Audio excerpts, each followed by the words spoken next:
Mesdames, Mesdemoiselles, Messieurs, bonsoir et bienvenue aux séries éliminatoires de la Coupe Stanley. C'est une marque de reconnaissance de la part de tes coéquipiers parce qu'eux te choisissent en fait un leader. Et le match qui prend fin. Et le Canadien qui gagne la Coupe Stanley. Un des grands retours dans l'histoire du hockey moderne.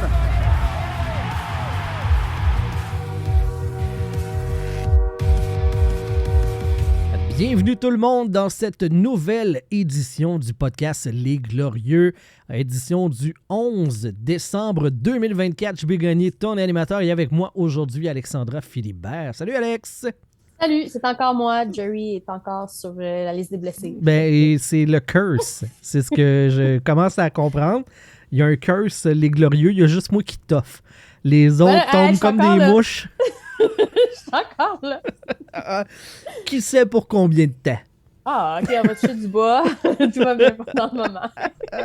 Alors, ça devrait bien aller. C'est pour ça qu'on est une équipe. Dans le fond, c'est pour pouvoir faire une rotation sur l'alignement de départ. On est tellement thématique. Donc, actualité dans la Ligue nationale. Écoute, j'ai oublié, envers du décor, j'ai oublié d'aller chercher la fiche du Canadien en date d'aujourd'hui. Fait que... Puis je suis la pire personne pour ça parce que je me rappelle de trucs très random, mais pas de ce genre de trucs. Mais pendant que tu cherches, je fais une petite parenthèse parce qu'on m'a mis au défi. Là, mais bon. c'est parce que j'ai un pool, puis là, la gang comme t'es pas game de parler de nous autres. Là. Fait que je suis dans le pool des priorités parce que chaque année, on a comme une thématique random. Puis mon nom, c'est Honky Tonk Philibert parce que j'écoute de la musique country. Je trouve ça très drôle. Et en fait, le running gag, c'est que... Ben, c'est même pas un running gag. En fait, c'est que dans les 6 dernières années, j'ai gagné 4 fois le pool. OK. Ouais, trop fort.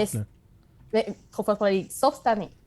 Ah, OK. Bon. Ouais, ben là, t'as pris Nashville. Oui. Oui, j'ai pris Nashville. Et j'ai eu comme 6 joueurs blessés, incluant JT Miller, qui est comme pas là pour des raisons personnelles. Ouais. J'ai Ovechkin. J'ai pris Stamkos pour une année. J'ai dit, oh yeah, je peux l'avoir toute. Et il n'y a rien qui fonctionne. Rien, pas en tout. Fait que je les salue. C'est clairement pas moi qui va gagner le Coupe Stanley. À moins qu'il y ait un revirement de situation, que je fasse comme les Blues de Saint-Louis qui ont gagné le Coupe Stanley. Mais écoute, je doute. Fait que salut les gars. Ouais. Parce que il y a ça aussi, je suis la seule fille du pool. En mais plus, je l'ai 4 fois. Voilà.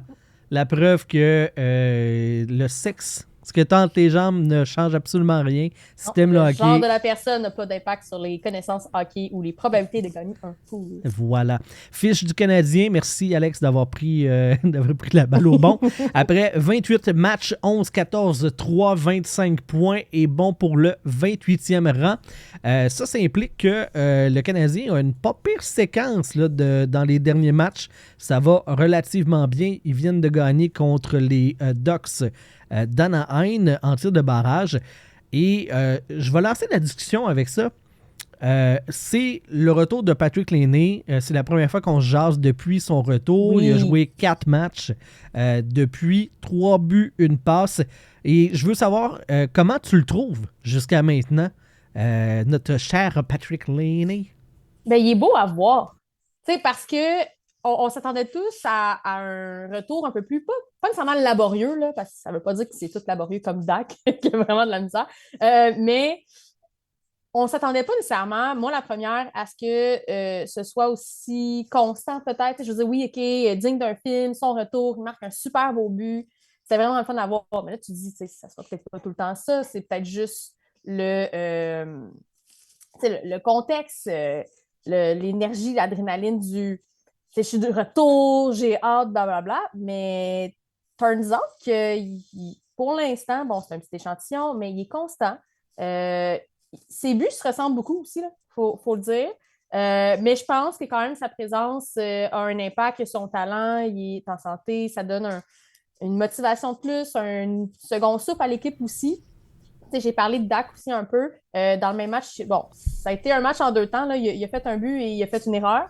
Mais il a été soulagé, Dak. Ça, on le voit que ça a un impact. Là. On va revenir sur Dak. Là. J'essaie de compartimenter. Mais je le dis quand même parce que ça veut pas dire. Je veux dire, Dak n'a pas compté grâce à Patrick Laine. On s'entend. Mais je pense que le retour de notre ami Patrick a eu une incidence dans le sens que les projecteurs se sont un peu détournés de Dak. Ça a eu un impact positif dans son cas. Mais bref, pour Laney, je trouve ça vraiment le fun. Il est beau à voir. Est-ce qu'on doit s'attendre à ce que ça soit ça tout le long de la saison qui reste? Non, là, il va avoir des passages à vide comme n'importe quel joueur, même si je ne le souhaite pas. Parce que là, c'est ça qui arrive, c'est qu'on est super content parce que ça va bien, mais c'est 3 matchs. Oui. Là, c'est correct là, qu'on change un peu notre concentration sur un autre joueur, mais ça peut être un couteau à double tranchant. J'ai peur qu'on fasse comme ça, il se donne pas, puis non, regarde, ça va bien, c'est correct. Il y a eu un départ excellent au-delà des attentes qu'on avait au retour de sa blessure. Fait que je trouve ça le fun. Il y a toujours de l'adrénaline. Un joueur qui revient, il est comme sur le high de hey, là, il faut que je performe. Puis à un moment donné, cette adrénaline-là lâche, débarque. Mm-hmm. Et j'entendais des gens dire que Patrick Laney n'avait pas l'air d'être très en forme. D'ailleurs, il a marqué tous ses buts en avantage numérique où est-ce que là, les mouvements sont moins. Il y a moins besoin de se déplacer sur la glace, d'être vif, d'être à la bonne place. L'effort est différent. C'est ça, exact. C'est moins une question de suivre le tempo plutôt que de suivre un template un patron de jeu. Et le tir, clairement, il est encore là. Ça, il n'y a pas d'inquiétude. Mais quand cette balloune-là, cet enthousiasme-là, cette adrénaline va débarquer, ça pourrait être plus difficile. Par contre, il y a Pierre-Olivier Doucet du podcast Le Gardien Partant qui nous demande si Laney a relancé le Canadien de Montréal. Et là, Alex, avant que tu partes, là, avant que tu partes, elle sait. J'ai des opinions! Elle sait. Je veux juste dire que j'avais raison. Je vous l'avais dit. Si vous étiez là, j'ai parlé de ma théorie du bolide téléguidé. Ah non, pas encore. J'avais raison. Encore cette théorie-là. Mais vas-y, pour ceux qui n'auraient pas entendu l'épisode où ce que t'en parles. OK. Vas-y. À part savoir que j'avais raison, ce qu'il faut que tu saches aussi par rapport à ça, c'est que selon moi, OK, le Canadien, il y avait énormément d'enthousiasme cet été après la transaction ayant amené Patrick Laney à Montréal. Les joueurs se disaient l'équipe croit en nous, on a ce gars-là, il veut se relancer, c'est tout qu'un marqueur, ça va diversifier notre attaque. C'est notre bolide téléguidé qu'on a demandé pour Noël pendant des mois et des mois.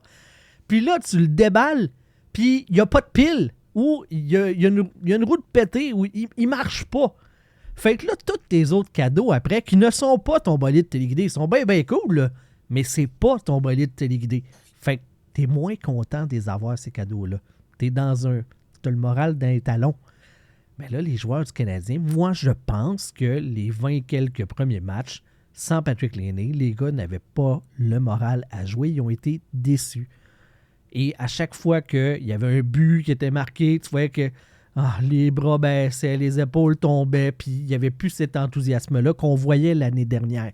La chaîne débarquait. La chaîne débarquait. Et là, Patrick Laney revient dans l'alignement. Est-ce que tout est réglé? Pas tout. Défensivement, est-ce qu'on est mieux? Pas tant. Est-ce que tout le monde joue vraiment mieux? Pas tant. Mais il y a cette étincelle-là de se dire on est capable de marquer des buts et on a finalement notre bolide téléguidé. Là, tu as le droit de parler. Vas-y. Mais c'est une bonne théorie, mais je l'aime pas pareil.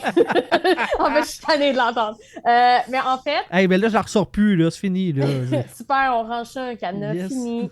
Mais c'est vrai. Attends, pourquoi tu l'aimes pas? Juste parce que là, je veux m'améliorer, moi, là. En fait, c'est pas que je l'aime pas, c'est que je pense que ça fait trop souvent que je l'entends. Ça doit être ça.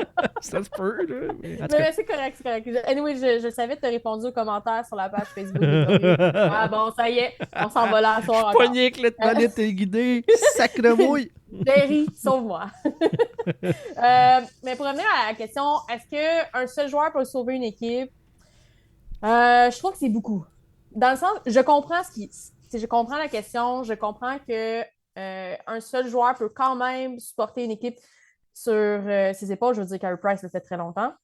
Mais je trouve quand même, en 2024, dans une reconstruction, je trouve que c'est beaucoup de responsabilité de lui donner pour un joueur qui, quand même, revient de loin. Tu sais, là, ça va bien, mais je veux dire, il revient de loin. Il n'a pas joué pendant un an. Ça a été compliqué les années avant. On veut tellement un sauveur, là. Mais c'est ça le problème. Ça, c'est l'apanache. Ça, tu vas corriger mon français. L'adage, peut-être, je pense. Non, mais tu sais, dans le sens que ça arrive régulièrement dans des clubs pas bons. d'espérer un sauveur. Quand tu as un club qui est bien bâti et qui est bon, tu pas besoin d'un sauveur. Ton club, tu le sais que tu as des ressources, tu as des plans B, tu as des options.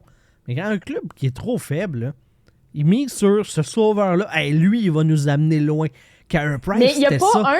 Oui, je sais. Puis, tu sais, on a été chanceux dans le sens que je pense qu'un gardien de but de la trempe de Carey Price, on s'égare, mais on va revenir là. Oui. Je pense quand même que quand c'est la position de gardien de but, il y a plus de chances que tu sois un sauveur que si tu es un joueur d'attaque ou de défense parce que, ben, de par ta position, en fait. Parce que tu es le dernier à arrêter la puck. Fait que si tu es un gardien de but de cette trempe-là qui fait les arrêts malgré une défense poreuse et une attaque très poète-poète, c'est sûr que tu passes pour un sauveur. Puis c'est un peu ce que tu fais. Mais comme joueur d'attaque ou de défense, sans rien enlever à Montembeault et tout, c'est juste que c'est pas la même trempe que Carey Price. T'as bien beau être le meilleur joueur de la planète, ça va être difficile. Puis c'est beaucoup de pression, surtout que le joueur, on le sait pas. T'sais, je veux qu'il performe tout le temps. On s'entend, c'est ça le rêve. Mais Faut être réaliste. Faut être réaliste avec l'historique qu'il a. Tu sais, peut-être que je dis ça, puis ça va mal vieillir, puis finalement, il va être écœurant, là, puis je le souhaite. Mais je pense qu'une équipe, de toute façon, là, une équipe repose vraiment sur juste un joueur. Puis tu sais, même si Price, à l'époque, a mené cette équipe-là sur ses épaules, on a eu des années de merde. OK? Oui, Price était là, mais on a eu des années de merde. Il y a des années qu'on a fait les séries qu'on ne devait même pas être là, mais parce qu'il était là, ça nous a amené. Il y a eu le glitch de 2020, bref. Fait que, tu sais, imagine, on prend Patrick Laine et on dit « Ah, c'est le sauveur! » Non. C'est une équipe au complet, c'est plusieurs joueurs. Il faut qu'il y ait plusieurs facteurs ensemble, là, tu sais, des pièces de puzzle, encore une fois, qui viennent ensemble. Est-ce que c'est rafraîchissant? Est-ce que c'est un second souffle? Oui. Est-ce que ça peut changer la donne pour la saison? Oui, il peut être un facteur qui change la donne. Mais de là à dire c'est le sauveur, puis hey, on s'en va en série, finalement, on va faire comme les Blues, c'est pas ça. Moi, je trouve ça injuste. C'est pas juste envers le gars, parce que le moindrement qu'il va avoir une baisse de régime, après ça, tout le monde va faire comme « Ouais, finalement, il est pas si bon que ça. » Ouais, mais vous avez mis vos attentes à une place qui n'avait pas de bon sens. Est-ce qu'on peut juste se dire « Hey, Patrick Laine, s'il en marque 15, mettons, dans la saison, on va être content, gang. » 15, c'est réaliste, ça fait du sens. Oui, puis on part de loin aussi, il ne faut pas l'oublier. Là. Les gens, là, sont comme « Ah, il est cool, il compte, ça fait 3 matchs. » Tu viens de le dire, ça fait 3 matchs. Ouais. Mais si tu t'attends à 40 buts, il y a des grosses chances que tu vas être déçu. Là. C'est toi, là, c'est comment tu... Il y a un adage qu'on dit souvent, espère pour le mieux, mais attends-toi au pire. Ouais. Puis, je sais pas si... Ben, c'est peut-être juste à Montréal, peut-être pas aussi. Ça dépend, mais j'ai l'impression que on est toujours dans l'optique de « Ouais, mais c'est sûr qu'on va avoir le meilleur. » Mais à un moment donné, il faut être réaliste. L'équipe a encore des morceaux manquants. Il y a des problématiques en défense, des problématiques en attaque. Puis tu sais, Patrick Laine est revenu, c'est vraiment cool. Mais là, Caulfield, je pense qu'il cherche un peu sa place, surtout sur l'avantage numérique. Il n'a pas compté, bon, tu sais, c'est pas grave qu'il n'ait pas compté là, dans les 3 derniers matchs, on a un avantage numérique, mais c'est comme, tu sais, ça a un impact. C'est un tout, tu sais, on a parlé de Nashville, il y a full de talent, puis il n'y a rien qui fonctionne. Fait qu'est-ce qu'on est en train de dire? Ben, Patrick Laine arrive, c'est le sauveur, tout va bien aller pour le Canadien, on s'en va vers la Coupe cette année. Je sais que les gens ne disent pas ça nécessairement, mais j'extrapole pour montrer à quel point de dire « Hey, notre saison est sauvée, il est là. » Non. Ça se peut que ça soit une année de merde pareil, puis qu'on soit dans les bas-fonds. En fait, les chances sont très élevées. Sont quand même bonnes. C'est quand même. Mais est-ce que son arrivée donne un second souffle canadien? Oui. Est-ce que son arrivée peut faire en sorte que les matchs, même si on va en perdre, soient au moins un petit peu plus intéressants que ceux qu'on a vus depuis le début de la saison? Parce que c'était ça aussi la différence. Cette année, on trouvait les matchs un peu plates versus l'année passée. Parce que l'année passée, le Canadien, il gagnait pas tout. Il en perdait plus qu'il en gagnait, mais c'était intéressant. Le Canadien se battait. C'était pas toujours à force égale, mais il essayait. Puis bon, OK, on s'est fait compter un but, mais on va essayer. C'est ça qui me manquait en début de saison. Puis là, depuis le retour de Laine, ben, les joueurs se battent. C'est un peu le désir de vaincre est revenu. Est-ce qu'il va rester toute la saison? Je ne sais pas. Mais je pense que la présence de Laine, puis peut-être aussi sa personnalité, je veux dire, il a l'air de quelqu'un d'excentrique. Là. Puis pas nécessairement dans le mauvais sens. Là. Il a juste l'air quand même... J'ai vu de quoi cette semaine? C'est Slav qui disait genre les niaiseries que ce gars-là dit au banc, ça n'a aucun sens. Ouais. Tu sais? Fait que je pense qu'il y a quelque chose dans sa personnalité aussi qui vient un peu faire un effet de colle. Ouais. Qui vient rassembler les gens. Mais est-ce que ça va s'estomper? Il y a des chances. Peut-être que ça ne s'estompera pas non plus. Mais de là à dire, puis j'ai ça parce qu'à Montréal, c'est toujours ça qu'on fait, le sauveur. Tu sais, Jonathan Drouin, on a déjà parlé. Beaucoup de gens ont pensé que c'était le sauveur. Puis, il n'allait jamais l'être. Là. Mm-hmm. On va être bien honnête, mais on veut tellement gagner et on est tellement rattaché à notre passé du on a eu comme. Ouais, c'est ça, comme si c'était normal de gagner des Coupes Stanley à tous les 3 ans. Parce que c'est à peu près ça la moyenne. Là, mais plus aujourd'hui. Ben non. Ben non. Les décennies, les dynasties, ça existe de moins en moins. Là. Ben, ça n'existe plus. Là. Ça n'existe plus, en fait. Mais tu sais, je dis.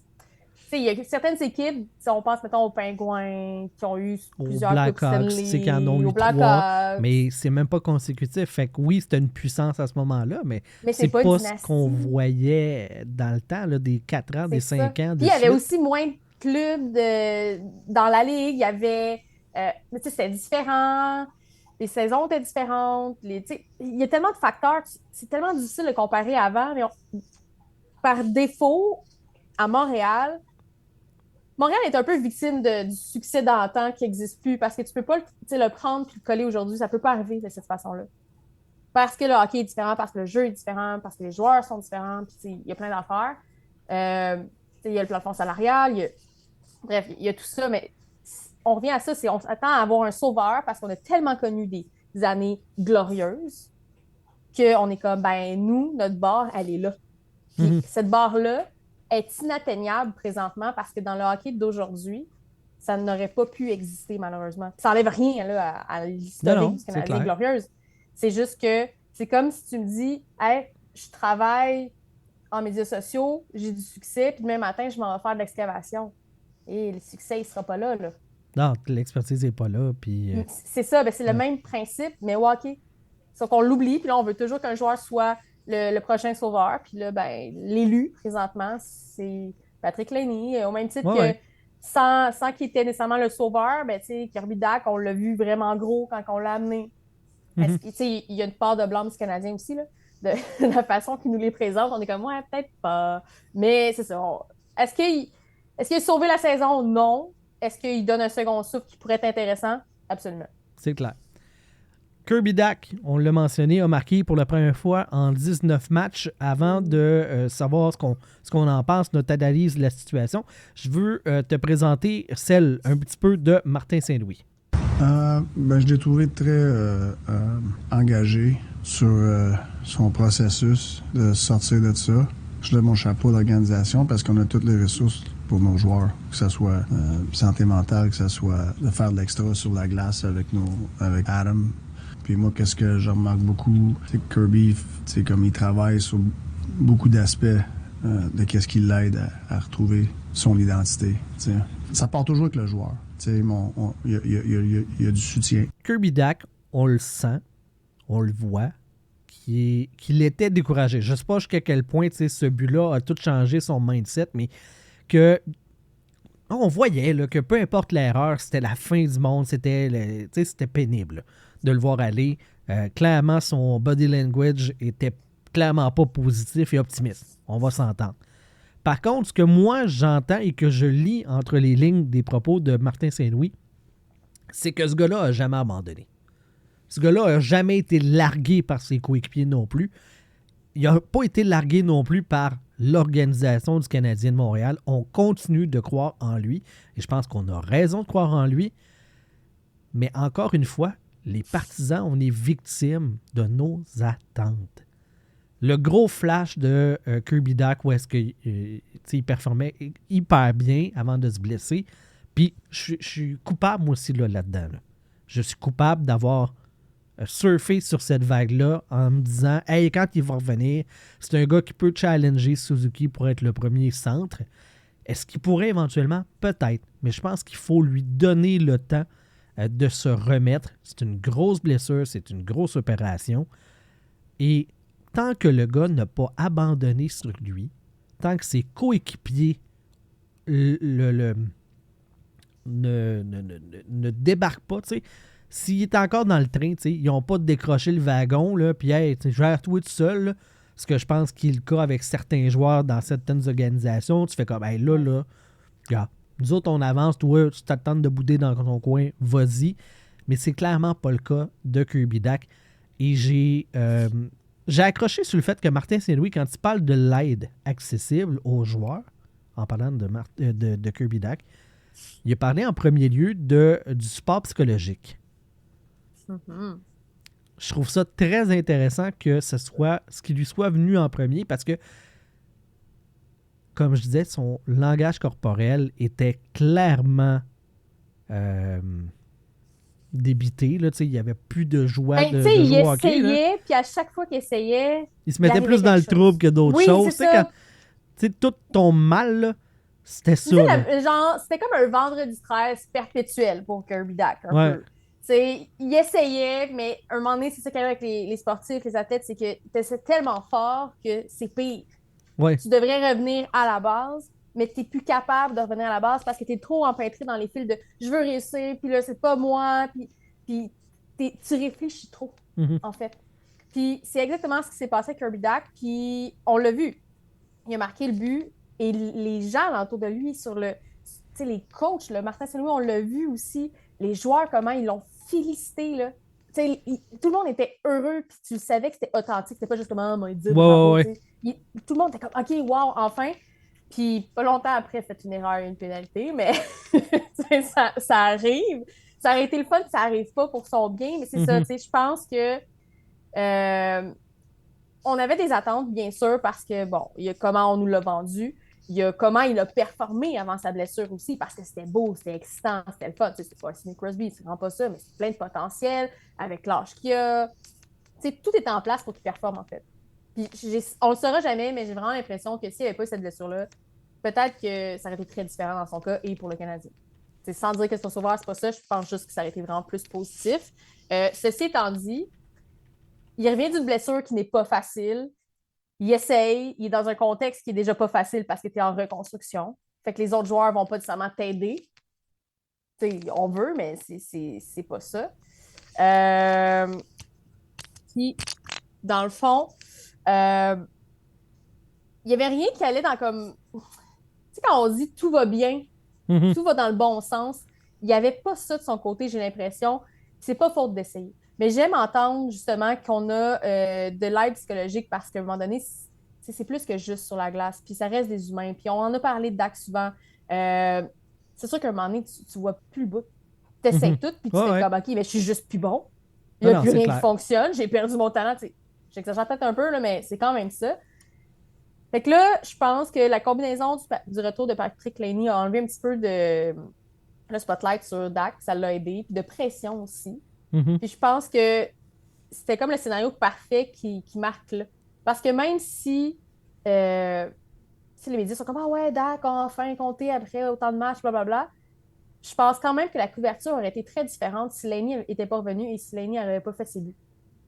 Aussi niaiseux que ça. Ça fait qu'on fait « Ah cool, il a marqué, hey, délivrance ». Ça s'arrête là, on passe à autre chose, puis on est juste content de l'avoir vu.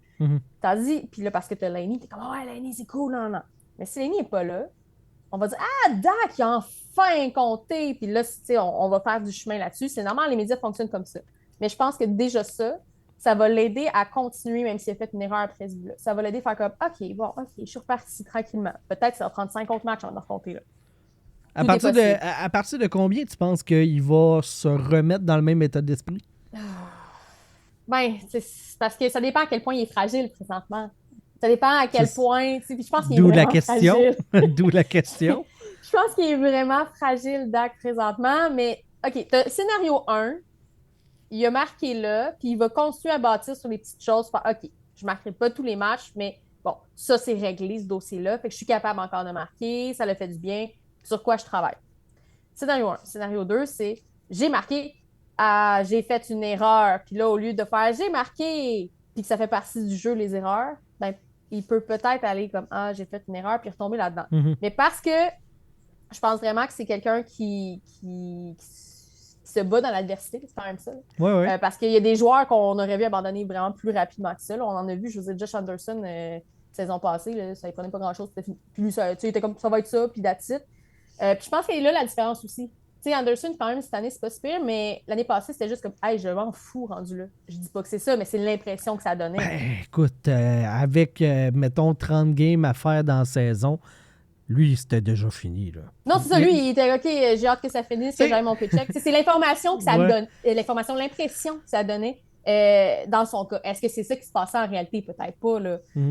Mais dans le cas de Dak, on le voit, il se bat tous les jours, tous les soirs contre lui-même, clairement. Mais j'ose espérer que ce petit moment-là, il va être capable de bâtir là-dessus. Puis s'il y a toute l'aide psychologique dont Martin Saint-Louis parle, je pense vraiment que dans ces séances, ils vont en parler. Oui, OK, c'est vrai, t'as fait une erreur. Mais regarde, t'as fait le but. Sur quoi tu peux travailler? Comment on peut le faire? Qu'est-ce que tu as fait cette journée-là qui est peut-être différente des autres journées? Puis j'aime ça aussi dans le hockey maintenant de faire hey, c'est correct. Il y avait des problématiques sur la patinoire, puis ça y a joué dans la tête un peu. C'est normal. Il est allé voir les ressources qu'il avait besoin. Puis, tu sais, Saint-Louis, il l'a dit, ça part quand même du joueur. Mais il y a toute l'aide disponible, puis il l'a pris. Puis ça, je fais OK. Il est allé chercher les outils qu'il avait besoin. L'équipe est là pour lui donner. Puis je pense que l'équipe croit beaucoup en ce joueur-là. Peu importe ce qu'il va donner au final. Là. Je pense juste que le Canadien croit beaucoup en ce joueur-là. Puis il va comme un peu sortir de sa coquille. T'sais, je sais que c'est pas qu'il est dans sa coquille, là, c'est pas ça, mais je le vois un peu de même. T'sais, il revient d'une grosse blessure, puis avec tout le cheminement qui est connu, j'ai l'impression que c'est comme un 2.0, un peu pour lui. Mais non, je suis contente, honnêtement, puis d'avoir vu sa combativité, puis de voir l'enthousiasme de toute l'équipe alentour, je trouve ça vraiment le fun. Je reviens sur la dernière game.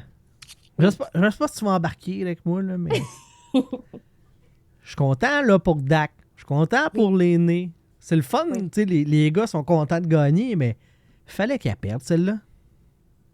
Contre les Ducks, là. Là, le Canadien a 1 point de plus que les Ducks d'Anaheim. 2 matchs de plus de jouer, heureusement. 25 contre 24, mais ça fait surtout en sorte que le Canadien est rendu au 28e rang au lieu d'être au 30e et d'avoir un meilleur choix au repêchage. Je suis comme... Je suis dans le champ, je suis... On est en décembre. J'ai-tu le droit? J'ai-tu le droit de passer de même ou c'est pas correct? Mais mes amis dans mon pool te diraient qu'avant les fêtes, ça peut absolument rien dire. Arrête pas de me dire ça, puis je suis comme arrêtez les gars, c'est clair, je gagnerai pas. Mais ceci étant dit, je pense que. Les gars dans ton pool sont vraiment fins ou ils veulent pas que tu fasses de moves pour t'améliorer. Comme, hey, Alex, fais rien, que ça va bien aller. Non, mais c'est pas un pool qu'on peut faire des moves. C'est comme tu deals avec tes choix, puis c'est correct. Mais, tu sais, on se roast un peu, fait que c'est très drôle. Mais c'est quand même applicable au hockey. Je veux dire, je vois pas comment le Canadien pourrait vraiment se faire comme, hey, on finit la saison, puis on est vraiment plus haut. Tu sais, je pense vraiment que on va rester dans les bas-fonds. Est-ce qu'on va être 32e ou 30e? Là, ça, je peux pas te dire, ou 28. Mais je pense qu'on va se mouvoir là-dedans. Puis, tu sais, ils ont quand même besoin d'avoir certaines victoires de temps à autre, juste pour garder un minimum de morale, puis que ça soit quand même le fun à voir sur la glace. Parce que, tu sais, il n'y a rien de pire qu'un team qui se donne vraiment pas la peine, puis qui fait juste tanker. Puis, en théorie, ils n'ont pas le droit de tanker. Ben, Gary a dit qu'il n'y en avait pas. Fait que moi, je le crois là-dessus. Les Sabres n'ont jamais fait ça de leur vie. Ben non, mais il n'y en a juste pas. Ça n'existe pas. T'sais, Gary l'a dit, moi, je le crois, là. Ben, c'est comme le maraudage, ça n'existe pas. Les vendettas sur la patinoire, ça n'existe pas. Non, OK, c'est beau. Je sais pas de quoi je parle, finalement. Je peux bien être une fille qui parle de sport, right? Non, mais... J'allais pas du tout là, mais puisque t'en parles. Entends le sarcasme dans ma voix. Mais tu sais, je pense honnêtement qu'ils vont pas finir si haut que ça d'ici la fin de la saison, le Canadien. Est-ce que tu peux être fâché qu'il ait gagné? T'as le droit. Mais moi, j'aime ça qu'il y ait une petite victoire de temps à autre. Puis, tu sais, c'est un beau match. Ça dépend juste contre qui, tu sais. Gang contre les Rangers, ça va, me dérange pas. Gang contre l'Avalanche, gang contre les Stars, tu sais. Pas contre les Ducks, là, qu'ils sont dans la course contre toi. Tu sais, le Canadien, là, selon les saisons, c'est soit ils gagnent contre les plus fortes équipes puis ils perdent contre les pires, ou c'est le contraire. Tu sais, c'est un ou l'autre. Il y a comme pas d'entre-deux avec le Canadien, fait que je sais pas s'ils vont en atteindre un cette année. Mais est-ce qu'il aurait dû perdre ce match-là si on vise le 30e rang est plus bas, oui, mais en même temps, aucune équipe va dire que c'est ça qu'ils visent. Surtout pas quand ils se pensaient dans le mix, ils seront clairement pas. Fait que, tu sais, puis ils veulent quand même, c'est une business, ils veulent quand même vendre des billets, puis c'est quand même très... C'est une réalité très différente à Montréal qu'à Buffalo, là, puis, on se cachera pas. Tu sais, je comprends que les gars veulent gagner, là. Oui. L'entraîneur veut gagner. Oui, mais là, attends, les il en joueurs... gagne une là, ça se peut qu'ils perdent les 5 prochaines. Hein? Ben oui. T'sais, Ils sont capables, là. Des pas séries de que, défaites. les Pingouins, ça va plus ou moins bien, mais Crosby a toujours des bons matchs contre le Canadien. Fait. Mais... À suivre. À suivre. En tout cas, avant que l'on aille là, OK. Jeff Gorton était du côté de Amazon Prime pour la diffusion du match, justement, entre le Canadien et les Ducks lundi, parce que Amazon diffuse des matchs de la Ligue nationale les lundis soirs. Et là, c'était à nouveau le tour du Canadien d'être présenté sur leur on peut zone. On peut dire que c'est de qualité. Man! C'est vraiment beau, tu sais. Je veux dire, moi, j'écoute RDS ou TVA Sport avec le câble. La seule raison pourquoi j'ai le câble, c'est pour le sport. Mais j'aime ces nouvelles alternatives-là, même si c'est des problématiques. Mais souvent, on a ça, puis c'est pas nécessairement de top qualité. Puis moi, là, je l'ai essayé, puis j'ai trouvé ça phénoménal à quel point la qualité était belle pour un service comme ça. L'image, là, était incroyable. Moi, je l'ai souvent mentionné, mais moi, je suis pas abonné au câble. Je suis abonné à Bell Alt TV, qui est dans le fond juste comme pour les tablettes, les téléphones, l'ordinateur, pour avoir certains postes. Fait que j'ai des postes de sport. Grâce à ça, un petit prix quand même. Là. Et tu sais, c'est barré à 1080p, mais la réalité, c'est que c'est probablement moins que ça. Et ça lag régulièrement, peu importe l'appareil. Là. Et là, j'écoute Amazon Prime. T'as l'impression d'être au cinéma, je te dis. C'est ça. C'est tellement beau, là. Tu fais comme, OK, il est comme moins compressé le signal, puis il est tout le temps fluide. Moi, si c'est ça, là, moi, donne-moi... La ligne nationale. Écoute-moi, Gary. Écoutez, là, pour le... Avec mon syndrome de Napoléon, je t'écoute. Pour moins avoir l'air de shaker. Là, Gary, dans toi puis moi. Juste entre toi puis moi, là. Peux-tu bien me permettre d'écouter les games des équipes que je veux? M'ont payé, OK? Mais en ligne, à la demande. Juste ça, là. T'en demandes pas beaucoup, là. Arrête avec les diffuseurs prioritaires puis les blackouts, ces affaires-là. C'est pas assez payant. Oui, ça gosse, là. Non, mais je suis d'accord. Il y a un modèle à revoir, mais ça, on pourrait faire un podcast au complet là-dessus. Mais je voulais juste dire que la qualité est écœurante. Oui, vraiment, vraiment. Ceci étant dit, donc, dans un des intermissions, donc des entre-périodes, Jeff Gorton était en entrevue avec deux dames, d'ailleurs. Donc, je salue Amazon Prime de cette initiative-là. Puis, il avait l'air de connaître le shit, là. C'est pas, il n'était pas juste là parce que c'est des madames. Non. OK, je reviens. Donc, Jeff Gorton, on lui a demandé, parce que là, on parlait du futur et tout ça. Jeff Gorton a rappelé, il a rementionné qu'on était... on y allait avec ce plan-là, puis on allait de l'avant, on continuait. Même si ça allait moins bien, on continuait, il n'y a pas de problème. Et on lui a demandé, c'est qui qu'on attend? C'est qui s'en vient, là, qui sont les plus notables? Et il a évoqué 5 noms. Ivan Demidov, bien sûr, Jacob Fowler, Michael Age, Logan Mailloux, ça m'a un peu surpris, et David Rimbacher. Ben, est-ce que tu aurais fait ces mêmes 5 noms-là? Ben, je pense que oui, dans l'optique que c'est quand même logique. Tu sais, Rimbacher, je massacre tellement son nom, je suis désolée. Non, tu l'avais. Ah, OK. Parce que ça, c'est un de mes défauts, là. C'est ça, les noms de famille, c'est pas toujours ma force. Rimbacher, ils l'ont choisi en premier, là. Ils voient dans leur soupe, là. Fait que c'est sûr qu'eux autres vont faire comme, ah, ben oui, il est dans mon top 5. Parce que même s'il était 6e, ils vont le mettre dans le top 5 pour justifier aussi. Il y a ça qu'il faut garder en tête, parce que même s'il lui dit les 5 plus près, c'est ceux-là, peut-être qu'il est 6e, mais il ne va pas le dire parce que s'il ne le dit pas, ben là, les médias peuvent faire ben là, il n'est même pas dans le top 5, puis ils l'ont choisi top 1. Des fois, il y a de la stratégie dans cette affaire-là. Fait que par logique, ça a quand même du sens parce que Fowler, on en parle beaucoup. On ne se le cachera pas.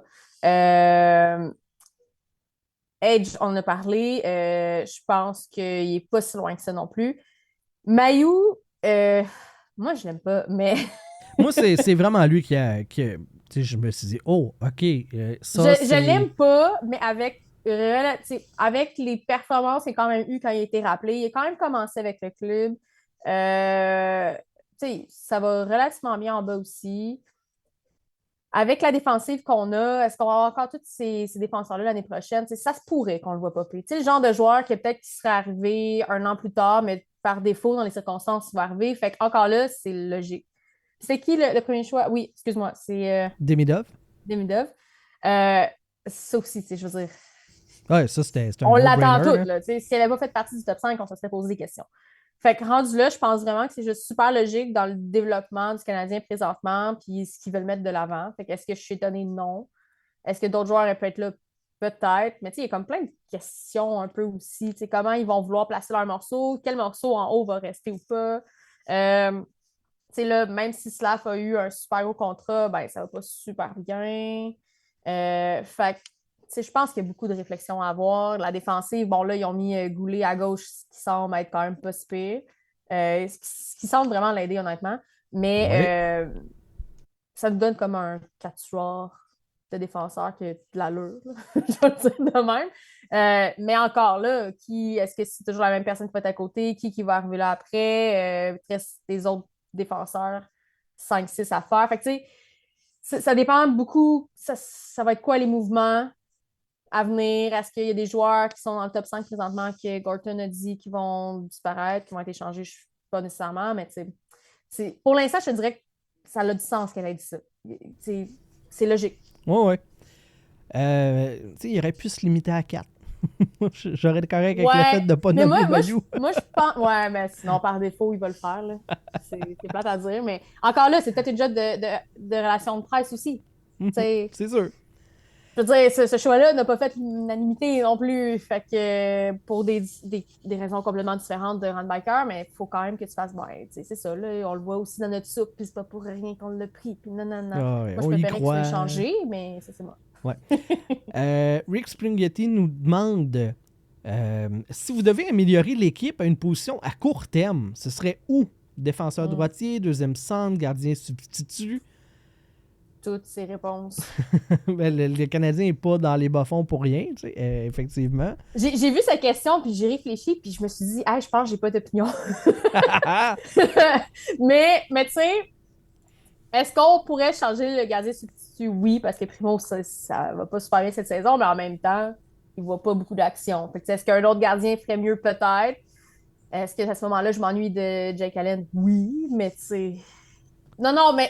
Il était quand même plus constant, là, si on le compare à cette saison, mais je pense cette saison. Hey, mais rendu là, je pense honnêtement que de changer Primo va absolument rien donner. T'es aussi bien juste de vivre avec, puis ou de mourir avec, là, pour cette saison, puis après tu verras. Je pense qu'un défenseur droitier pourrait faire un grand bien au Canadien, par exemple. Puis ça pourrait aider les gardiens aussi en même temps, quoique Montembeault, ça va très bien. Je touche du bois parce qu'on espère que Montembeault va durer. extrêmement bien dernièrement. Je pense que j'ai vu passer un article là, comme quoi je pense que depuis mi-novembre, il est le gardien de but avec la meilleure moyenne d'efficacité de la Ligue à égalité avec un autre. Là. Je me souviens pas des noms. Non, mais il est comme dans le top. Là, puis, je veux pas le jinxer, fait que je touche du bois encore là, mais c'est pour ça que je pense qu'un défenseur droitier pourrait vraiment aider le Canadien. Je trouve ça drôle de dire ça parce que combien d'années de suite qu'on a dit mais tu sais, on repêche encore un défenseur. Ouais, il n'y a jamais trop de défenseurs. On n'a jamais trop de défenseurs. Sauf qu'à un moment donné, on a trop de défenseurs, pas assez de qualité pour aider à ce qu'on a de besoin. Je dis pas qu'ils sont pas bons, c'est juste que pour ce qu'on a de besoin, c'est pas ça. Puis bon, c'est ça. Marco D'Amico, notre ami qui a mentionné sur le web dans un article que le Canadien serait effectivement à la recherche d'un défenseur droitier pour son top 4. Et je pense que, écoute, les expériences Justin Barron et Jayden Struble, ce n'est pas concluant du tout. C'est correct dans le sens que ça va avec le Canadien, ça va avec la saison. C'est comme, bon, c'est ça que j'ai sous la main.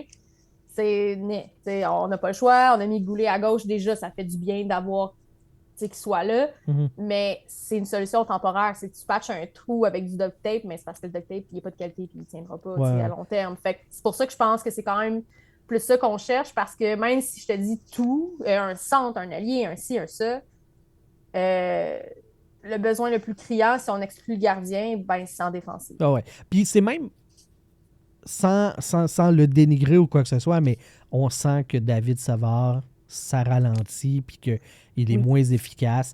Il faut Mais je pense qu'il est l'utiliser. blessé aussi, là. Ouais, mais tu sais, il tire mieux son épingle du jeu sur le troisième duo que sur le deuxième. Ouais. Fait que ça aussi, ça implique que ça prend quelqu'un pour le remplacer. Puis les gars ne sont. Justin Barron, il est pas prêt. Jaden Struble non plus. Et tous les deux, ils ont 23 ans. On commence à être pas mal au moment où est-ce que faut que tu tranches.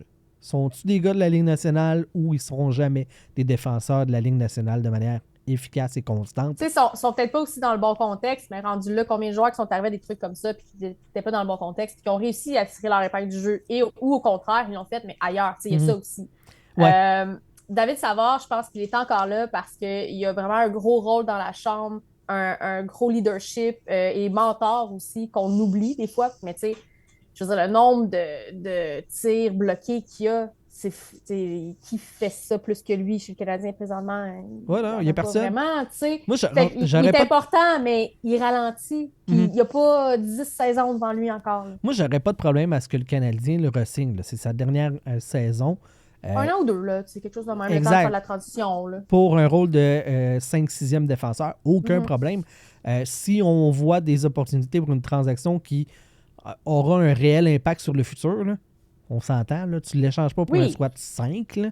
Un choix de 2, OK, mais je pense pas qu'on va obtenir ça. Le gars peut être à Montréal, il rend des services très honorables. Je veux dire, il bloque des tirs. Il n'y a personne présentement qui peut le remplacer à ce niveau-là nécessairement. Il veut être là. Il encadre les jeunes. Fait que je pense qu'il y a quand même quelque chose qui apporte qu'on ne voit pas nécessairement sur la patinoire non plus, qui est important pour le Canadien, qui est en reconstruction. Ouais. Parce que c'est bien beau avoir des jeunes, mais il faut être des vétérans, entre guillemets, avec une certaine expérience. Puis là, tu sais, quand je dis vétéran, tu n'es pas obligé d'avoir 38 ans. Là. Tu peux avoir 28 ans puis être vétéran dans la Ligue. C'est juste que tu dois avoir une certaine expérience et aussi une certaine capacité à les encadrer, ces jeunes-là. Puis je pense que David Savard fait ce rôle-là avec toute cette grosse gang-là parce que, tu sais, j'adore Suzuki, mais il n'est pas nécessairement, tu sais, c'est un bon capitaine, mais je pense pas qu'il ait de la trempe, mettons, d'un Vincent Cavalier, le Cavalier qui est devenu jeune capitaine ou la trempe de Crosby. Tu sais, il y a divers niveaux de capitaine, puis je pense que Suzuki, d'être accompagné d'un gars comme Savard, ça l'aide pareil. OK, je suis pas dans la chambre, là, peut-être que c'est pas ça, mais j'ai l'impression quand même. On dirait que David Savard, c'est un peu comme quelqu'un qui arrive et qui apaise le monde. Je sais pas, j'ai cette impression-là quand il est en entrevue, puis peut-être que c'est ça qui amène aussi de plus dans la chambre. Mais tu sais, est-ce qu'on va le signer à 5 ans? Non. Est-ce qu'on peut le signer 1 an ou 2 juste pour effectuer la transition normale, avec Hudson qui est là, mettons que Mailloux monte, juste le temps que tout se place, parce que ça se peut que ces jeunes-là soient inconstants à un moment donné, puis ça, OK, ça marche pas, qu'est-ce qu'on fait? Tu sais quand même que David Savard, même si c'est pas la même trempe de défenseur, il est stable. Donc, c'est ça. Il y a plus de chances que Matheson parte que de David Savard, dans un sens, j'ai l'impression qu'il y a plus de valeur. Quoique cette année, c'était un peu plus laborieux que l'année passée, mais reste que avant de départir de Savard, je pense qu'il y en a d'autres qui vont partir. Je pense que Matheson risque de partir avant lui, justement pour ce côté-là, valeur. Son contrat, cette saison, il ne vaut pas tant que ça. Il arrive à, il a 30 ans, puis je ne sais pas jusqu'à quel point, il y a un A sur son chandail, mais je ne sais pas jusqu'à quel point comment ce leadership-là C'est peut-être un leadership silencieux, on n'est pas dans la chambre, puis on lui est donné comme ça, puis j'ai l'impression que s'il ne l'était pas, on en entendrait parler un peu aussi, Oui, mais en même temps, peut-être pas. Là. Mais c'est encore plus sur le fait que une grosse portion de son rôle a déjà été accaparée par Lane Hudson. C'était lui le général de l'avantage numérique de la première vague. Et on est rendu à un 28e match et déjà, ce n'est plus lui. Par principe... Mais il était par défaut aussi. Ben, l'année passée, il en a fait des points. Là. Ouais. Mais on n'avait pas d'autre option. Mais, non, mais l'année passée, il en a fait des points. Oui. Là. Je vais sortir ses stats. Mais non, mais c'est vrai, l'année passée, puis il jouait des minutes de façon... Il jouait quasiment le match au complet. Ouais, ça n'a aucun sens. 62 points la saison dernière en 82 matchs. Ouais. Et cette année, on lui a laissé la première vague d'avantage numérique au début de la saison. Ça se produit pas. Là. Il est pas la magie n'était plus là. Il y a quelque chose qui ne fonctionnait pas. Et quand Lane Hudson est là, l'avantage numérique performe vachement mieux. Tu sais, on parlait de Patrick Laine, les 3 buts, Lane Hudson, il y a une passe dessus. C'est 3 buts en avantage numérique. Il y a quelque chose. Donc, une grosse partie de sa valeur, qui était la portion offensive de son jeu, on le voit plus. Est-ce que il est temps nécessaire? Ça veut pas dire que d'autres équipes le verront pas puis le prendront pas pour ça, par exemple. Non, effectivement. C'est un tableau complet, par exemple, que les gens vont regarder. Mais est-ce que sa pertinence avec le Canadien diminue présentement? Oui. Mais tu sais, je pense pas que le Canadien est prêt à l'échanger là.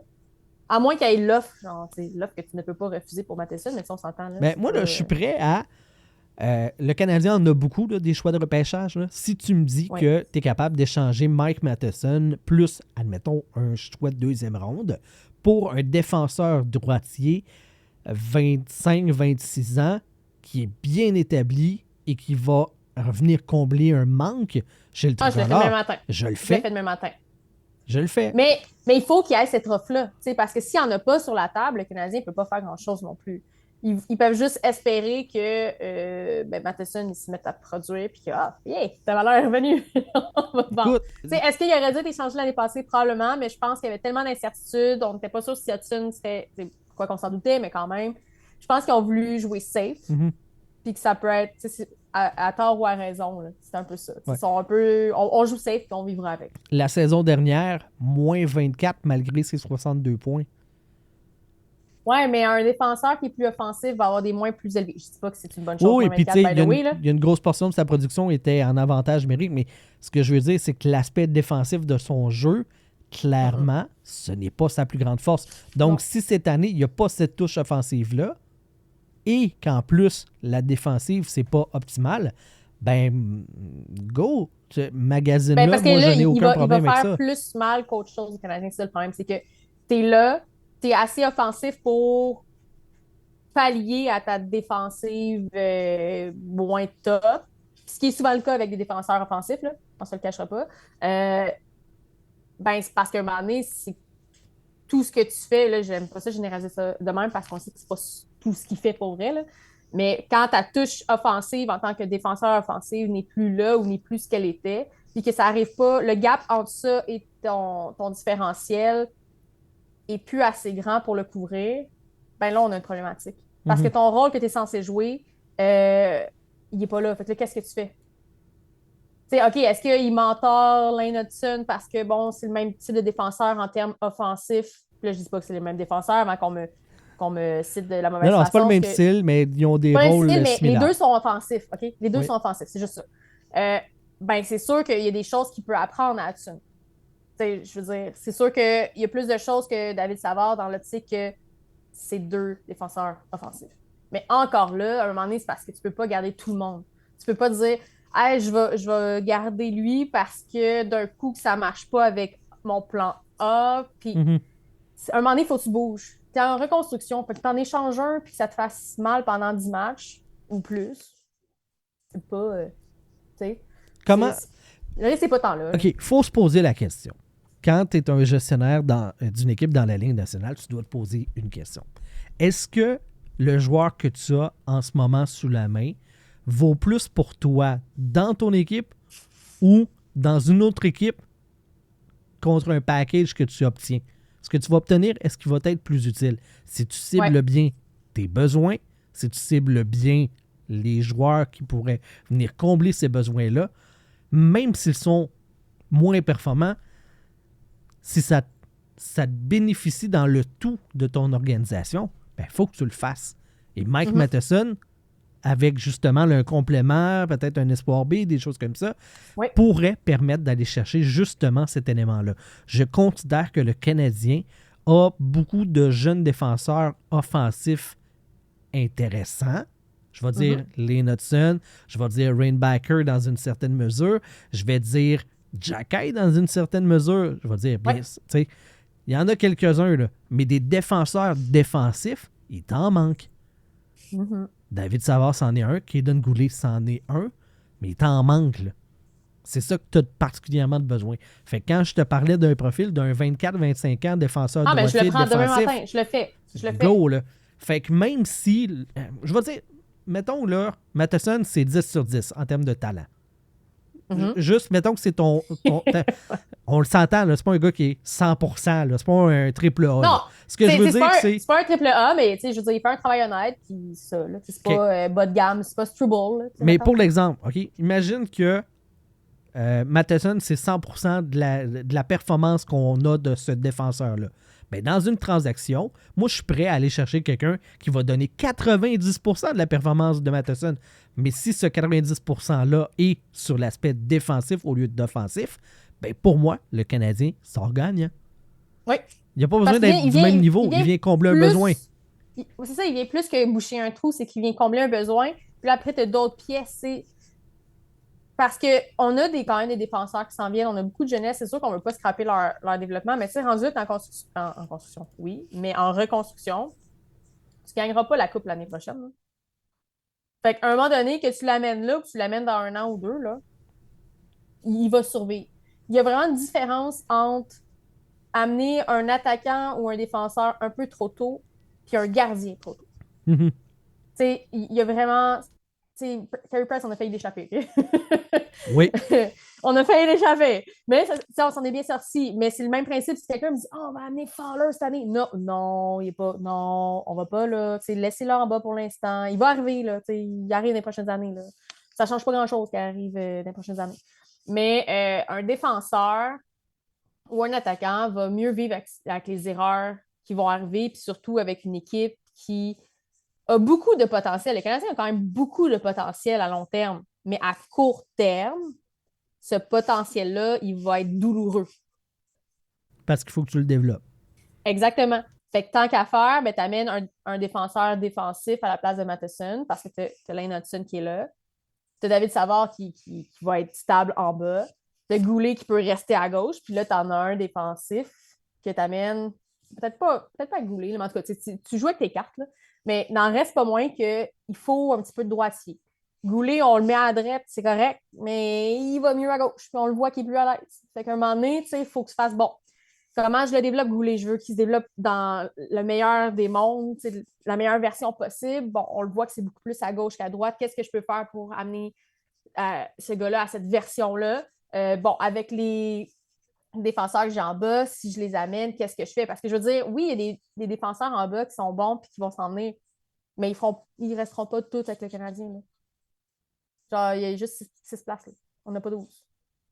T'sais? Puis bon, ça dépend de plein de choses du développement, mais ça reste que présentement, s'il y a un besoin à combler, encore une fois, partout, mais surtout à la défensive, parce que l'attaque, présentement, on a quand même des excellents joueurs. On a aussi beaucoup de potentiel. T'sais, si Slav se décide, là, on le sait de quoi il est capable. S'il se décide, c'est une autre game. Si Suzuki redevient encore plus constant, si Caulfield aussi. Il y a plein de si, puis je sais qu'on ne va pas très loin avec ça. Mais il y a tellement, justement, de questions en attaque, puis de circonstances qui fait qu'un joueur, Laney a été blessé, Dak est malchanceux, mais ça commence à débloquer. Slav s'il revient du bon bord. Je serais plus patiente, en fait, avec ce qui se passe à l'attaque présentement qu'à la défensive. Puis je pense qu'un échange aurait plus d'impact à la défensive et pourrait aider l'attaque par défaut parce que, bon, le défensif plus solide aide les joueurs à avoir confiance. Fait que je pense que c'est ça. En améliorant la défense, t'aides autant tes garçons que tes attaquants. Présentement, je pense que ce serait comme le meilleur des scénarios. Ouais. Puis ça fait d'autant... Là, je vais revenir sur la victoire contre les Ducks d'Anaheim puis le fait de monter au classement du Canadien. Ça fait en sorte qu'on s'éloigne du premier choix total qui risque d'être Matthew Schaefer, qui est un défenseur exceptionnel. Et je sais que les gens veulent de l'attaque, mais si... Tu sais, ça, c'est... Dans mon œil à moi, jusqu'à maintenant, jusqu'à preuve du contraire, il est une solide coche devant les autres.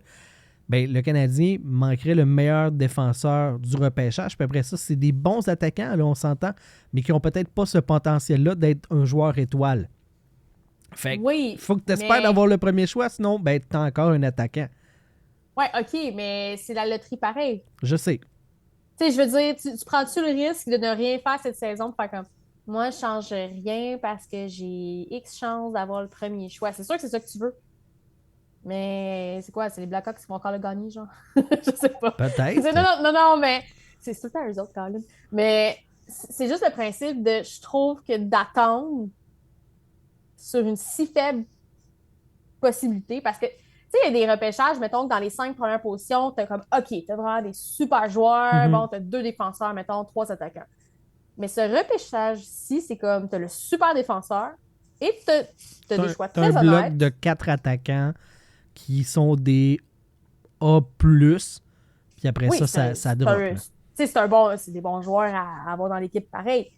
Mais l'année prochaine, là, je veux pas qu'on tanque l'année prochaine, s'il vous plaît. Mais l'année prochaine, pas le repêchage qui s'en vient, mais l'autre après, si rien ne change, même si tout peut changer quand même, il semble avoir des choix de qualité. C'est Gavin McKenna qui. C'est supérieur, tu sais. Ben, le gars, je vais être bien honnête, là, il challenge McDavid sur ses chiffres dans le junior.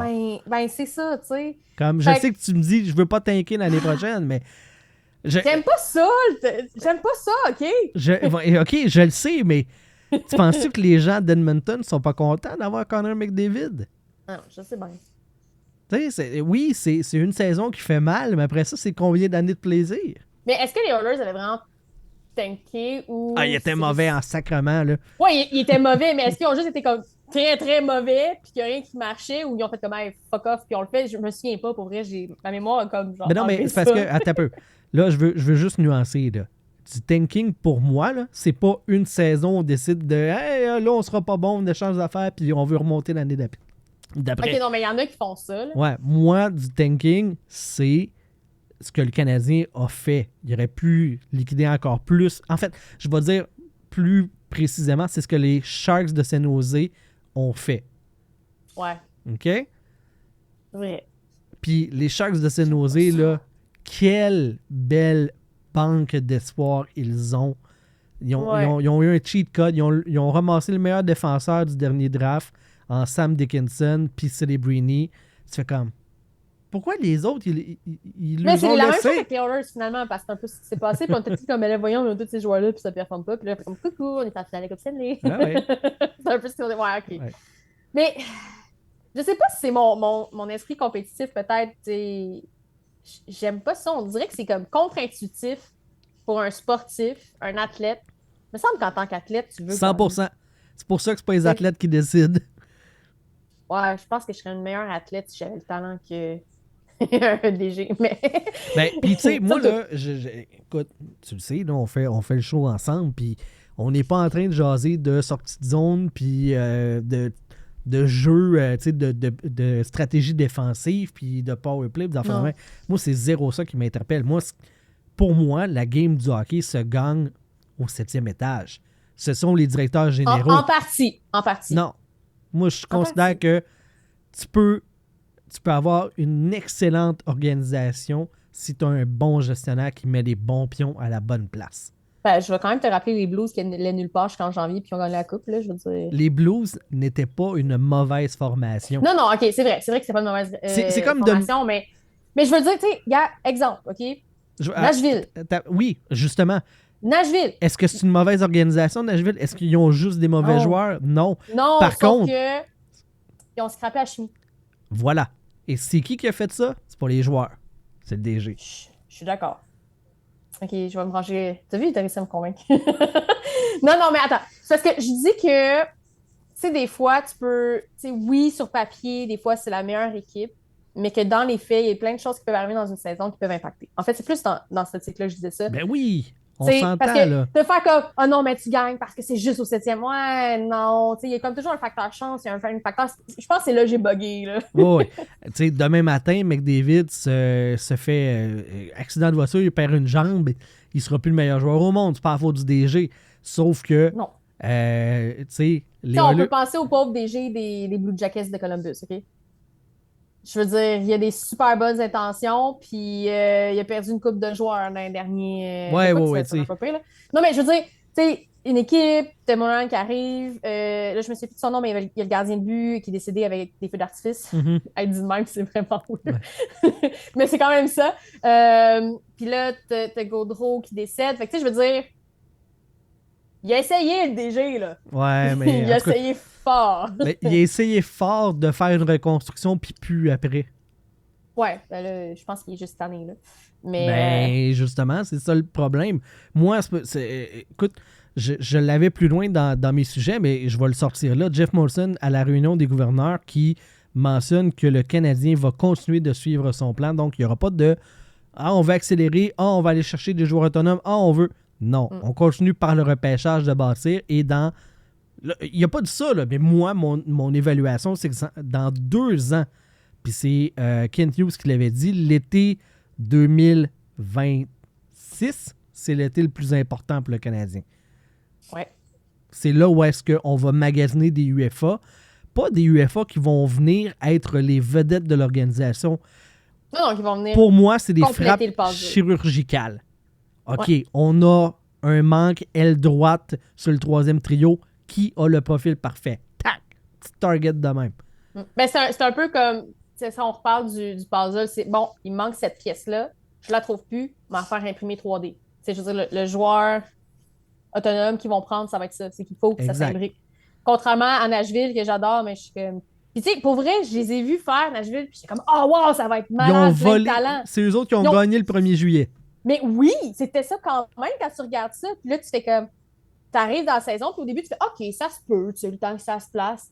Là, t'arrives au mois de décembre, tu fais comme, mais ça n'a aucun sens. J'ai fait une chronique à BPM Sport justement en disant que Nashville n'avait pas gagné le 1er juillet, Non. que j'avais des gros doutes que ça allait fonctionner et regarde ça. Tu ne peux pas, là c'est une image médicale, mais tu peux pas greffer Vas-y. un cœur, 3 poumons puis une hanche en même temps. Ça va juste pas fitter. Tu as trop de chances de Non, non. rejet de l'organisme. Ben c'est ça. Ça se peut Mais là, en tant que qu'éventuellement que ça partisan, marche. En tant que partisan, puis j'adore Nashville, fait que là, ça a été le côté objectif a zéro existé. C'est comme, oh ouais, super cool, non, je vais mettre ça dans mon pot, ça va marcher, je vais prendre Stamkos. Puis là, je suis comme, non. Tu sais, le côté objectif aujourd'hui, fait comme, ouais, clairement, ils ont scrappé à chimie parce qu'il y a trop de gros joueurs, peut-être trop d'ego en même temps. Parce que c'est des vedettes, dans un sens, qui ont acheté pratiquement. Ouais. Là, les autres joueurs, peut-être, qui se croyaient vedettes ou qui l'étaient, là, ils sont comme, ben là, moi, je me trouve où? Puis là, je me fais changer de chaise. Qu'est-ce qui se passe? Fait que là, en fait, c'est que t'as comme essayé de... C'est comme si tu fais une transfusion de sang, mais au complet. Genre, on te vide de ton sang, puis on remet une autre poche, puis c'est plus la même affaire. T'étais A positif, t'es rendu une autre affaire. Je sais que ça n'existe pas dans la vie, là. Mais c'est juste pour l'image, puis c'est ça qui s'est passé. Puis de façon objective, j'ai fait... Tu sais, aujourd'hui, je suis un peu... Ouais, OK, c'était très cool, mais clairement, c'était pas ça. Ça marche pas, ils ont scrappé la chimie. Ça pourrait recoller, mais ça va prendre du temps. Puis, tu sais, je regardais le 5 à 7 tantôt d'ailleurs, puis il y avait une question là-dessus. Puis, ouais, ben là, ça devrait être le coach qui saute. Mais tu sais, je comprends que la solution facile, c'est de faire sauter le coach. Sauf que là, le pauvre coach, il n'a pas demandé à avoir autant de joueurs nouveaux, je pense, dans l'équipe. Là. Il est quand même un peu pogné avec la patate chaude, fait que je suis pas sûre que j'irais jusque-là. Je le laisserais finir la saison, mais il n'y a rien qui marche. Au vrai, à Nashville, c'est triste. Fait que, il faut que le Canadien reste son plan. Puis c'est souvent ça, en fait. Puis Nashville n'était pas nécessairement en reconstruction, mais ça s'applique quand même aux équipes qui l'ont été en reconstruction parce que souvent, on est comme « Ah oui, mais là, ça marche un peu. Ah, mais tu sais, on va aller plus vite. » Puis les Rangers, ça a été plus vite. Quand que... Ben, OK, ça va moins bien présentement, on s'entend, puis là, ça va pas très bien dans la chaumière avec le départ de Trouba et tout ce qui s'est passé. Mais dans leur plan de reconstruction, quand les Rangers sont apparus en série, c'était pas censé être cette année-là. Cette saison-là est un glitch. Ça a été plus vite, c'est cool, il n'y a personne qui va s'en plaindre. Donc, mets des glitches dans ta matrice, toi. Beaucoup de glitch. Mais je sais pas, je pense que c'est ma nouvelle expression préférée. Ouais, je pense que j'en oui. aurai une nouvelle au prochain épisode. Éventuellement. Éventuellement. Je suis quelqu'un avec des expressions où je pense que les gens l'auront compris. Mais c'est ça, je pense qu'il y a des équipes qui, en reconstruction, vont s'exciter le poil des jambes quand ça va plus vite. OK, ben finalement, on est là, on a sauté une étape, mais c'est pas grave, ça va bien. Puis ils se rendent compte qu'à un moment donné, ben, à cause qu'ils ont sauté cette étape-là, ben ça vient les rattraper après. Ouais. Pas tout le temps, mais souvent. Ça me fait penser à Marc Bergevin qui... je sais pas si tu te souviens de la saison, je me rappelle pas l'année là, de cette saison-là, mais que sur l'alignement du Canadien, il y avait comme 8 gars qui avaient connu leur meilleure saison en carrière en même temps, et malgré ça, ils avaient frôler les séries. Ils les avaient pas faites, mais vraiment plus proches qu'on Je pense qu'on pensait. les avait manqués comme de 3-4 points. Une affaire de même. Là. Ouais, genre entre 5 et 10 points Ouais, max. là. tête, C'est pas là. grand-chose. Ouais. Puis, Marc Bergevin s'est laissé berner par ça. Oui. Il s'est laissé emporter. Il a suivi la Ouais, vague. il a fait comme, hey, OK, on est rendu là, c'est ça notre équipe.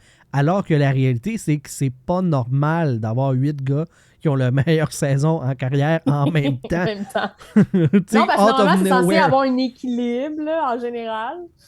Mais ouais, c'est vrai. Mais c'est ça. T'sais, on a tendance, je pense que c'est humain. Honnêtement, je pense que c'est humain de se laisser emporter. Puis le Canadien, en fait, la preuve avec le Canadien cette année, c'est qu'ils ont parlé de mix. Là. Quelle erreur. Ouais. Mais n'en reste pas moins que se sont laissés emporter par ça.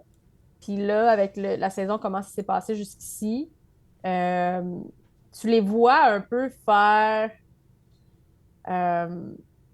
ils réparent un peu les dégâts de tout ça. Tu sais, avec les entrevues, tu les entends parler. Ils vont pas dire... Ils reviennent pas nécessairement sur le mix. Ils disent pas, hey, on n'aurait pas dû dire ça, Non, mais ils font comme, tu sais, on a suit dit le mix, plan. mais c'est les plans, c'était une possibilité. Mais tu sais, ils pataugent un peu, puis... mais ils font quand même bien ça, par exemple. Ils font bien ça, puis je les trouve très... je vais pas dire terre à terre, parce que c'est pas exactement ça, mais contrairement à Bergevin, c'est plus comme, regarde, les choses, c'est que, ben, présentement, c'est ça, on n'avait pas prévu telle affaire. Tu sais, ils le disent. Ouais. Tandis qu'il aurait pu juste faire comme, non, on croit encore au mix. Oui, c'est clair. C'est arrivé des saisons là, avec Bergevin et d'autres DG qui ont fait, non, on va y arriver. Mais c'est ça. Je me suis rappelé d'ailleurs, je pense que c'est suite au. Je sais pas si c'est après le dernier épisode qu'on a tourné ensemble, mais. Ben, qu'on a enregistré. J'ai repassé qu'il y a un DG que j'avais oublié qui n'avait pas été super. Ouais. Pierre Gauthier. Oui, le fameux Pierre. Je l'avais complètement oublié. Ben, on essaye tous. J'étais allée me coucher. Puis là, j'ai fait comme. Voir que dans les noms que j'ai sortis, j'en ai pas parlé. Juste mais avant Marc, justement, juste avant Bergevin. Mais c'est ça, tu sais. Mais je pense aussi, il y a ça, hein. Je pense qu'on a beaucoup aimé Marc Bergevin et ça a été un écran de fumée parce que on venait de sortir de l'ère Pierre Gauthier. Qui était, on est passé de Pierre Gauthier qui était plate à mort, qui était franchement mauvais aussi. Puis là, t'avais le gars exubérant. Fait que, qui faisait des jokes pis tout, là. C'est du love bombing, voilà. Mais comme je disais, mais c'est ça. C'était notre rebound. Tandis que là, ils sont pas parfaits, mais Ken puis Jeff sont vraiment plus dans bon, on a dit ça, mais on a un plan, puis pour l'instant, ça va. T'sais, ils ont raison quand ils disent on a un plan, puis présentement, on le suit, puis on est pas mal où ce qu'on devait être. J'ai honnêtement, c'est 3 ans maintenant, parce qu'on a parlé là, justement à Marc Bergevin, 3 ans de son congédiement. Donc, ça fait maintenant 3 ans que Kent Hughes et Jeff Gorton sont à la barre de l'organisation. Et je ne vois pas de raison de décrocher. Je ne vois pas de raison, je ne vois pas de faille, je ne vois pas rien qui me laisse croire que, finalement, mauvais choix de Jeff Gorton, de Jeff Molson d'avoir embauché ces gars-là. Je vois pas de faille dans ce plan-là. Est-ce que ça va réussir? Est-ce que ça va nous amener jusqu'à Coupe Stanley? On peut pas garantir. L'avenir va nous le dire. C'est ça, on peut pas le savoir, mais les gars, ils ont de l'air solides.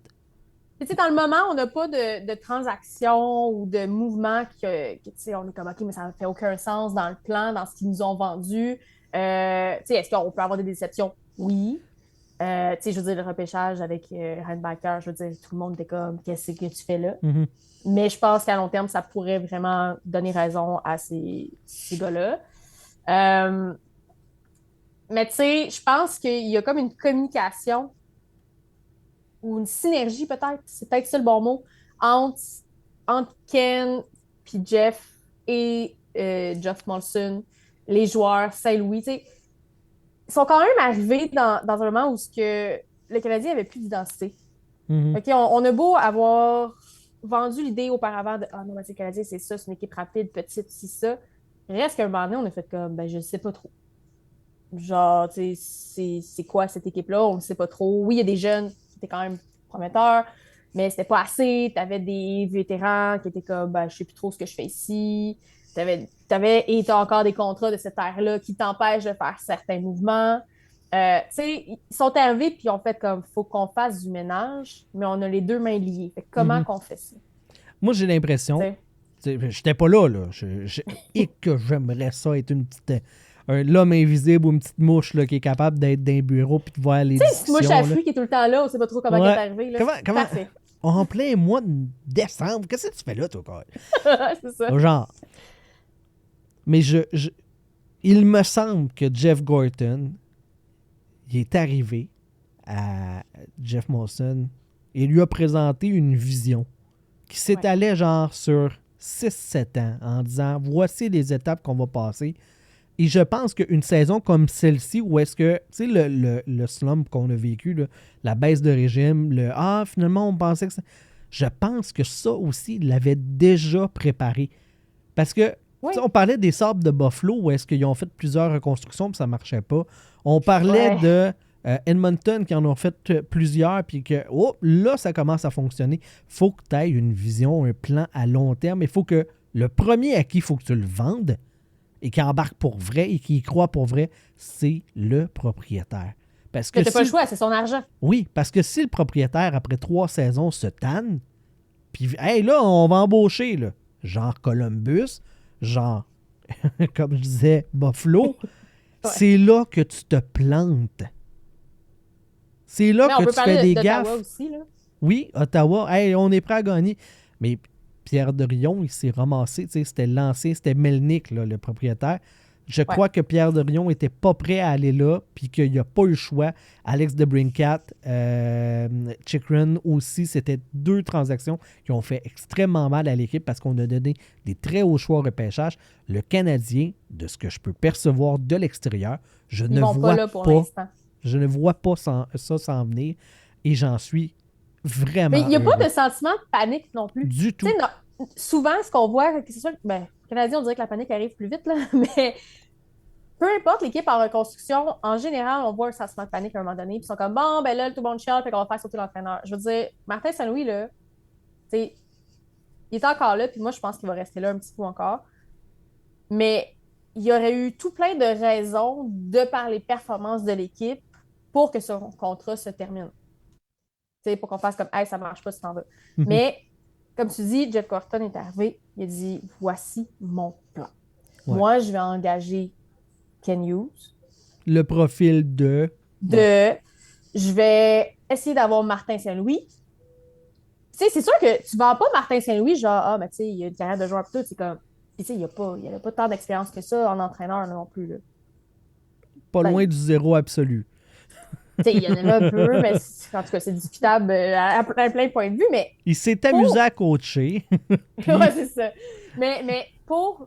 Fait que, tu sais, il a géré une garderie, fait qu'il est correct rendu avec une garderie de millionnaires, c'est pas pire. Non, mais tu sais, genre d'expérience de coaching qu'il a probablement pas mis dans son CV, mettons. Tu sais, si tu postules à des jobs, il y avait un petit gap de « Qu'est-ce que tu as fait dans la dernière année? » Je peux pas te le dire. T'es allé faire des boulettes au McDo, mais on l'écrira pas. C'est Non, genre c'est ça.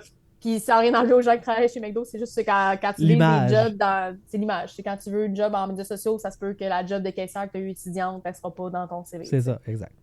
Mais pour que Saint-Louis ait ce contrat-là, faut que Gorton fasse comme OK, ben nous, on veut lui, puis voici pourquoi c'est un bon choix. Puis c'est sûr que Molson est au courant, là. Je vois pas comment Molson aurait pu accepter un entraîneur avec 0 expérience à la base de son équipe s'ils n'ont pas vendu quelque chose. Exact.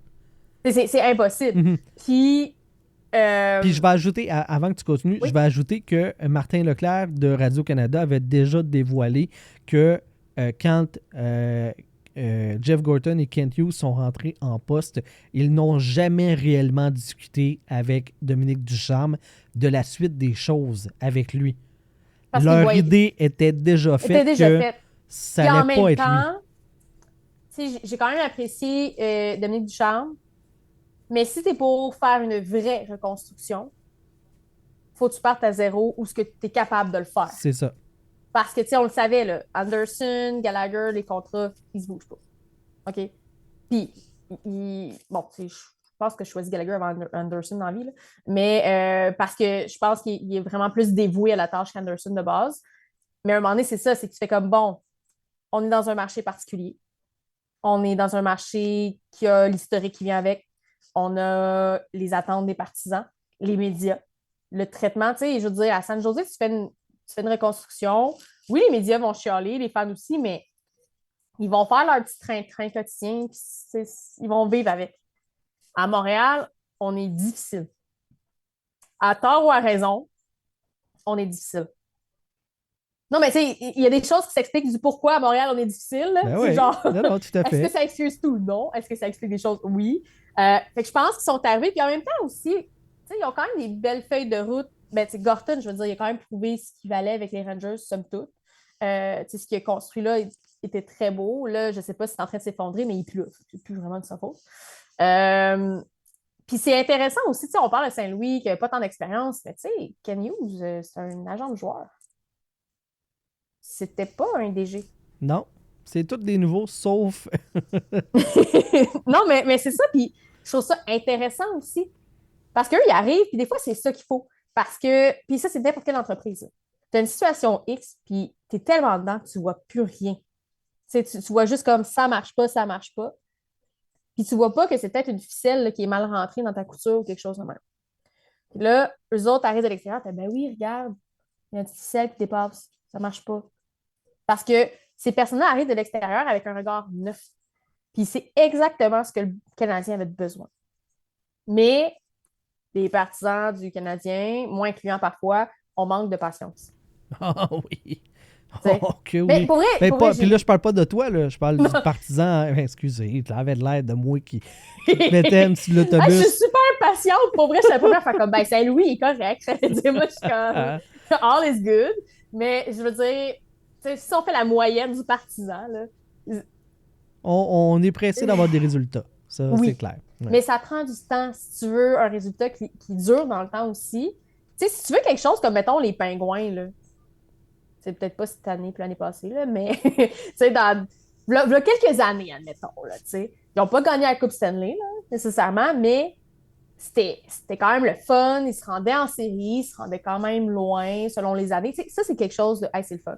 Mais pour avoir ça, puis avoir une chance de gagner la Coupe, il faut t'accepter d'avoir les années vraiment plates. Tout à fait. Puis je pense qu'on a tellement eu d'années plates dans les 20, si c'est pas 30 dernières années. 30 dernières années, j'ai compte. non, mais on a eu une couple d'années quand même le cool, là, tu sais. Mais je pense qu'à cause de ça, on est comme, ouais, mais non, on devrait être comme 10 pas en avant. En théorie, Non. oui, mais dans les faits, non. C'est Non. pas ça qui s'est passé parce qu'on a repêché comme de la boîte, on a mal développé des talents, on a fait des échanges qu'on n'aurait pas dû faire. Je me suis jamais remis de McDonald's, puis ça n'arrivera pas.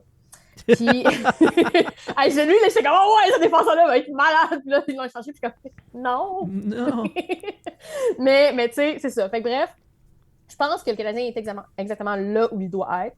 Je pense que les personnes qui sont en place ont amené un regard neuf, du sang frais. Puis, c'est une façon différente de faire les choses, comme je dis, parce qu'on a pris Saint-Louis qui n'avait pas d'expérience. Ben, il a été joueur, là, mais c'est pas la même chose. Je veux dire, ça aurait pu être comme Maurice Richard qui avait été vraiment mauvais comme coach. Deux matchs. Peut dire 2 matchs, où on peut dire Gretzky qui n'était pas reluisant non plus. T'sais. Trop de matchs. Mais c'est ça, tu sais.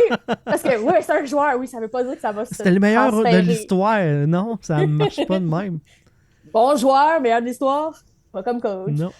Mais c'est ça, je pense que le fait que, bon, on a un ancien agent de joueur qui est devenu DG, qui a été clairement mentoré aussi par Gorton. Je pense qu'au début, c'était peut-être Gorton aussi qui était plus serré. Puis maintenant, il est comme, OK, je te fais confiance. Ben, c'est une façon différente de faire qui se voit pas très souvent en même temps. Puis je pense que présentement, c'est les personnes les mieux placées pour le faire parce qu'ils ont peut-être une habitude, tu sais, comme agent de joueur, tu es tout le temps en train de négocier. DG aussi, là. Mais lui, il connaît les deux fonctions. Ouais. Fait que moi, je trouve ça super intéressant comme vision. Puis, tu sais, tu le disais tantôt, je pense que les deux sont arrivés. Voici notre vision. Voici ce que nous, on voit là, à court, moyen et long terme. Voici scénario A, B, C. Voici ce qui peut se passer. Est-ce que tu embarques? Oui, parfait, on va de l'avant. Puis je pense qu'on est là-dedans, mais il y a des moments que c'est un peu stable et stagnant, puis c'est plate, là, l'attente, mais on est là-dedans. Mm-hmm. Puis il n'y a rien qui me saute aux yeux qui fait comme « Hey, ils font pas une bonne job pour les enlever ». Est-ce que leur job est parfait? Non. Mais dans les faits, avec toutes les données, les facteurs, les mains liées sur certains trucs, je pense qu'ils font du très bon boulot. Puis que c'est bon pour une fois qu'à Montréal, on ne cède pas à la panique de faire sauter un DG, de faire sauter un entraîneur. Tu vois, là, j'ai dit glitch tantôt, là, je suis partie sur faire sauter, c'est super. mais tout ça pour dire, il n'y a rien qui me dit comme, ah, ils font pas une bonne job. Ouais. Moi, j'ai vu jusqu'à maintenant deux choses que j'aime, tu sais, que je trouve que ça n'a pas de données. Là. Alex Newhook, la transaction. On est d'accord. Ça ne donnera pas les résultats espérés. Kirby Dak, moi, je le mets pas là-dedans. Là. J'ai encore beaucoup espoir en lui. Mais si j'appelle ça un glitch, on peut pas. En fait, c'est que. Faut lui donner cette chance-là de se prouver. On peut pas décider si c'est bon ou pas pour l'instant. On n'a pas assez de données. Avec la blessure qu'il y a eu puis tout, c'est comme on peut pas juger la transaction encore. Tandis que Newhook, au mieux, ça va être un gars de 40 points par saison, puis on l'a clairement trop payé. C'était un gars de 40 points avec un meilleur gabarit que ça, ça serait déjà mieux, mais il a la shape qu'il a, puis c'est pas de sa faute. Là. Donc, c'est ça. Et sinon, Philippe Méchard. C'est un choix qui, malheureusement, ne donnera pas de joueur de la Ligue nationale. Très discutable. Je pense qu'on s'est laissé berner par le fait qu'on regardait Slafkovský et on a vu l'autre bon gars, il avait de l'air meilleur parce que associé à. Ça arrive souvent. L'année de Sidney Crosby, il y a plein de joueurs de l'Océanique, de Rimouski, qui ont été repêchés parce qu'ils jouaient avec Crosby puis il avait de l'air meilleur. C'est ça. Mais ça arrive tout le temps. Puis, tu sais, que ce soit à Montréal ou ailleurs, ça arrive. Le repêchage n'est pas nécessairement une science exacte non plus. Oh non! Mais, tu sais, à part ça, je veux dire, il n'y a rien qui me dit comme, oh mon Dieu, ils ont scrappé l'équipe. Non, pas du tout. Genre fait pendant que 15 ans. On s'entend, là, ce sont des les contrats en général, pas, à part Newhook qui est peut-être un peu trop payé, si ça a de l'allure. Là, tu sais, tantôt que je parlais de Slav, là. Ouais. Puis, bon, j'ai écouté 5 à 7, là, c'est là que je l'ai entendu, je me sais plus c'est qui le disait, par exemple. Puis là, je me suis fâchée un peu. Parce que, ils n'ont pas tort, OK? Ils discutaient du contrat de Slav. Parce que, clairement, il n'y a pas le début de saison auquel on s'attendait, vu la fin de sa saison l'année passée et tout.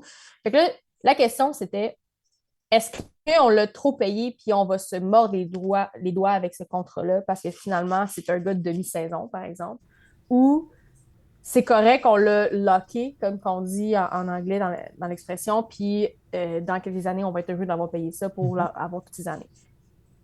Puis je suis restée comme fâchée dans le sens que je trouve pas qu'on est rendu à avoir cette discussion-là encore avec ce joueur-là, malgré ce qui se passe. Mais en même temps, j'ai réfléchi puis j'ai fait je suis ambivalente parce que je le sais vraiment pas. Tu sais, quand je dis que je pense pas qu'on est rendu à se poser la question parce que je suis comme les deux avenues pourraient s'avérer vraies présentement. Tu sais, parce que c'est un super bon joueur, il a le gabarit pour, mais là, présentement, il va dans le coin puis il ressort très rarement avec la rondelle. Ça fonctionne plus ou moins. Puis là, tu as comme un match, il est là! Puis là, l'autre match, non, il est pas là. C'est comme, OK. Mais il est jeune, c'est correct. Ça fait partie de l'apprentissage, ça fait partie de la reconstruction. Moi, je pense que le contrat a quand même été une bonne chose. Mais j'ai quand même un petit doute, à cause de la question qu'ils ont posée, j'ai eu un petit doute de peut-être pas, finalement. Mais je veux pas rentrer là-dedans parce que, tu sais, malgré tout, il offre du bon puis du beau. Il y a encore full de potentiel plus que d'autres joueurs. Oui. Il y a du temps bien en masse. Oui. OK. J'ai fait une chronique à BPM là-dessus. Donc, je connais le sujet puis c'est quelque chose que je trouve hyper intéressant. Au-delà du fait de donner des longs contrats, ce qui est important dans une équipe, c'est de les donner au bon moment. Oui. Pendant des années, OK? Presque 5 ans, 6 ans, les Bruins de Boston avaient l'une des masses salariales les plus avantageuses de la Ligue nationale. Bergeron, Marchand, Chara, Nemeth, ils avaient donné des contrats Krejci très avantageux. Pas parce que les montants qui avaient été donnés représentaient un petit pourcentage sur la masse salariale. Non. Au moment de signer, Bergeron, il valait pour, je pense, c'est 8,9% de la masse salariale. OK? Mais comme le plafond a monté beaucoup dans les 3 saisons qui ont suivi, l'impact a diminué. Slafkovský, Caulfield, Suzuki. excuse-moi, ont eu leur contrat avant qu'il y ait de grosses augmentations du plafond salarial. Gary Qui est Bettman, prévu à augmenter, qui Oui. devrait augmenter encore. on parle considérablement. d'augmenter de 5% encore la masse salariale la saison prochaine, ce qui pourrait représenter un autre 4-5 millions de plus. Là. Puis ça va être la deuxième parce que cette année, il a monté. La saison prochaine va monter et elle risque de monter encore la saison d'après. Oui. Si je me fie au contrat de Nick Suzuki à 7,875, ça représente 8,9% de la masse salariale cette saison. OK? Mhm. Ça va diminuer. Slav est à 7,6. Donc, on peut... Il ne le mentionne pas là, parce que c'est l'année prochaine qui rentre en ligne de compte, mais disons que ça vaut à peu près pour 8,5% de la masse salariale si c'était cette année. Mais pour la saison prochaine, si on monte de 5 millions sur le plafond salarial, Ça diminue. on n'est plus à 8,5. On est en fait à 7 points quelque chose, probablement autour de 7%. Ben, des joueurs qui valent pour 7% d'une masse salariale, en dollars d'aujourd'hui, sous le plafond là, c'est peut-être, mettons, Josh Anderson, tu sais, à 5,5. 5,5, c'est 6,3%. Fait que, mettons, un joueur qui a un contrat de l'équivalent de 6 millions cette année, c'est l'équivalent du contrat de Slav qui va commencer l'année prochaine. Ouais. Est-ce que c'est si cher payé que ça, un Moi, contrat je de trouve 7% sur une masse salariale? On regarde le chiffre, le 7,6 qu'il a signé Slav, puis on trouve ça gros. Mais la réalité, c'est que c'est son espace sur le plafond salarial qui est important. Et ça, le temps joue à l'avantage du Canadien de Montréal. Absolument. Puis en même temps, Slav, tu sais, il est jeune. Là. Oui. Puis il y a beaucoup de jeunes dans l'équipe. Ils vont faire des erreurs. Puis une saison, ça va être un, puis une saison, ça va être l'autre. Puis là, tu sais, on parlait de bouc émissaire dans les autres épisodes. Là, je pense que Slav est devenu le nouveau bouc émissaire. Ouais. Je pense qu'ils ont Parce que lancé c'est le Dak, premier là. choix au total. Parce que, On repart sur sa Voilà. Suzuki. un qui va finir par coûter cher, puis que le temps risque de ne pas jouer à l'avantage canadien, c'est Demidov. S'il est aussi bon Oui. qu'on l'espère tous, lui, son contrat, il n'est pas commencé. Non. C'est 3 ans de contrat recru qui va commencer la saison prochaine s'il joue avec le Canadien. Ce qui devrait arriver. Il ne signera pas en KHL, pas avec le traitement qu'on lui donne Je pense en ce pas. moment avec le SKA de Saint-Pétersbourg. Lui, s'il donne toutes les performances qu'on pense qu'il va donner, dans 3 saisons, il va coûter très cher dans la réalité du plafond salarial qui va être Ouais. rendu à quoi? 95, 96 millions de dollars, mettons?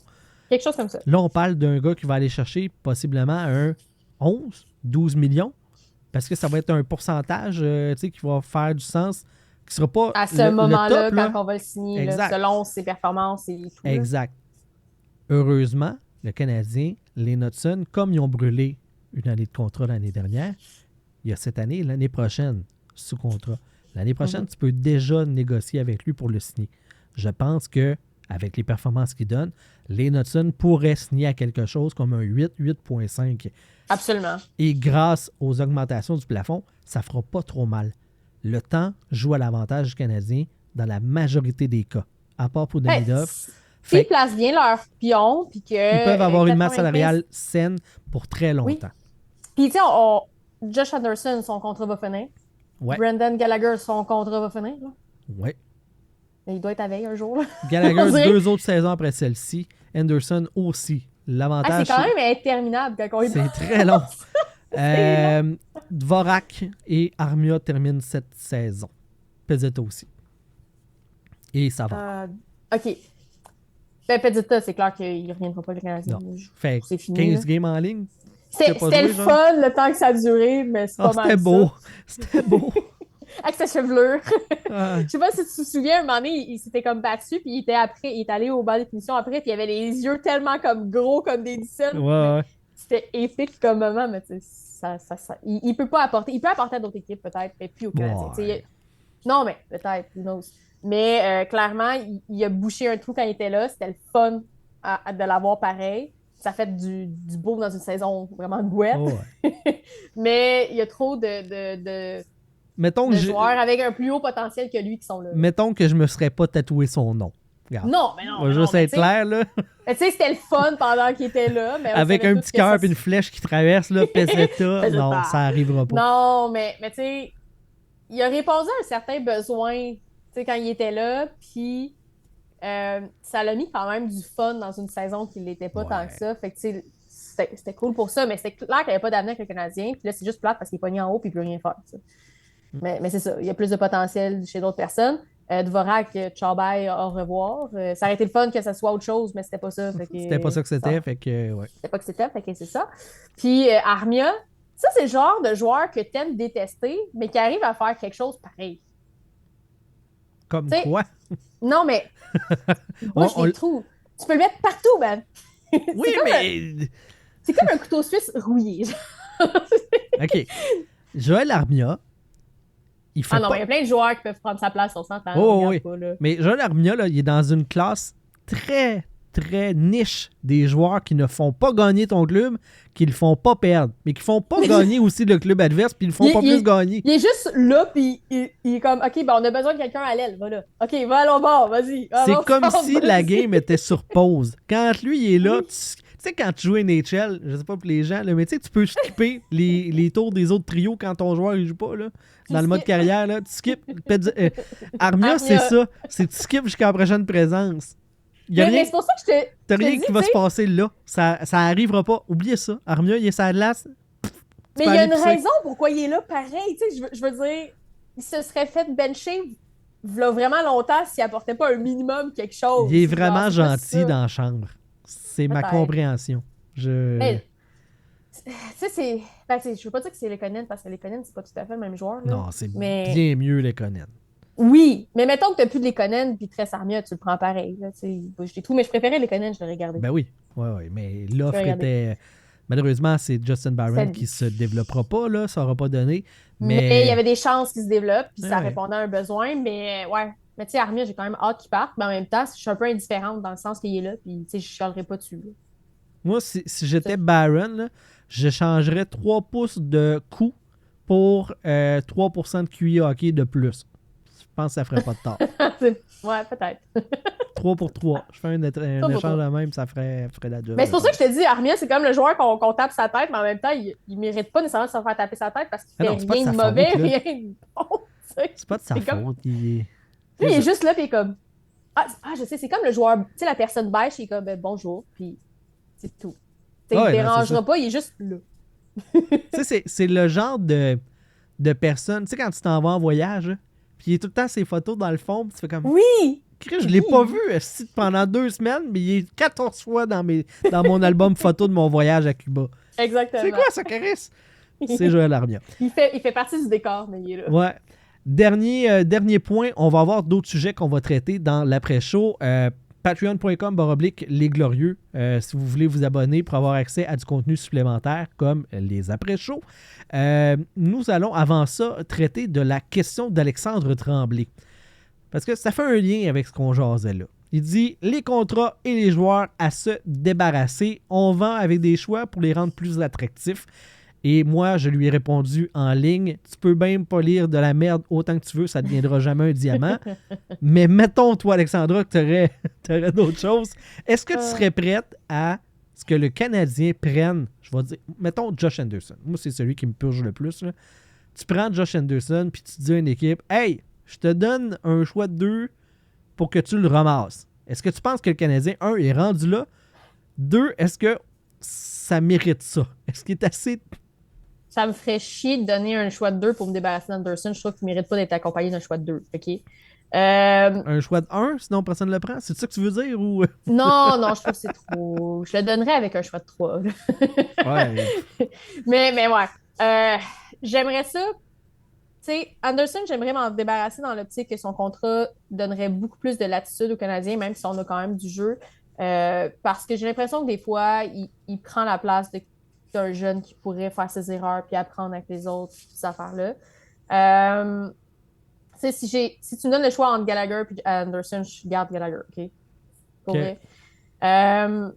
Tu sais, il est frustrant des fois, Gallagher, maintenant, là, puis il ne sera plus jamais le joueur qu'il a été. Là. On le savait à la minute qu'il s'est cassé les deux mains, mais il démontre en général, peut-être moins l'année passée, mais en général, il démontre beaucoup plus d'émotion et de cœur que Anderson.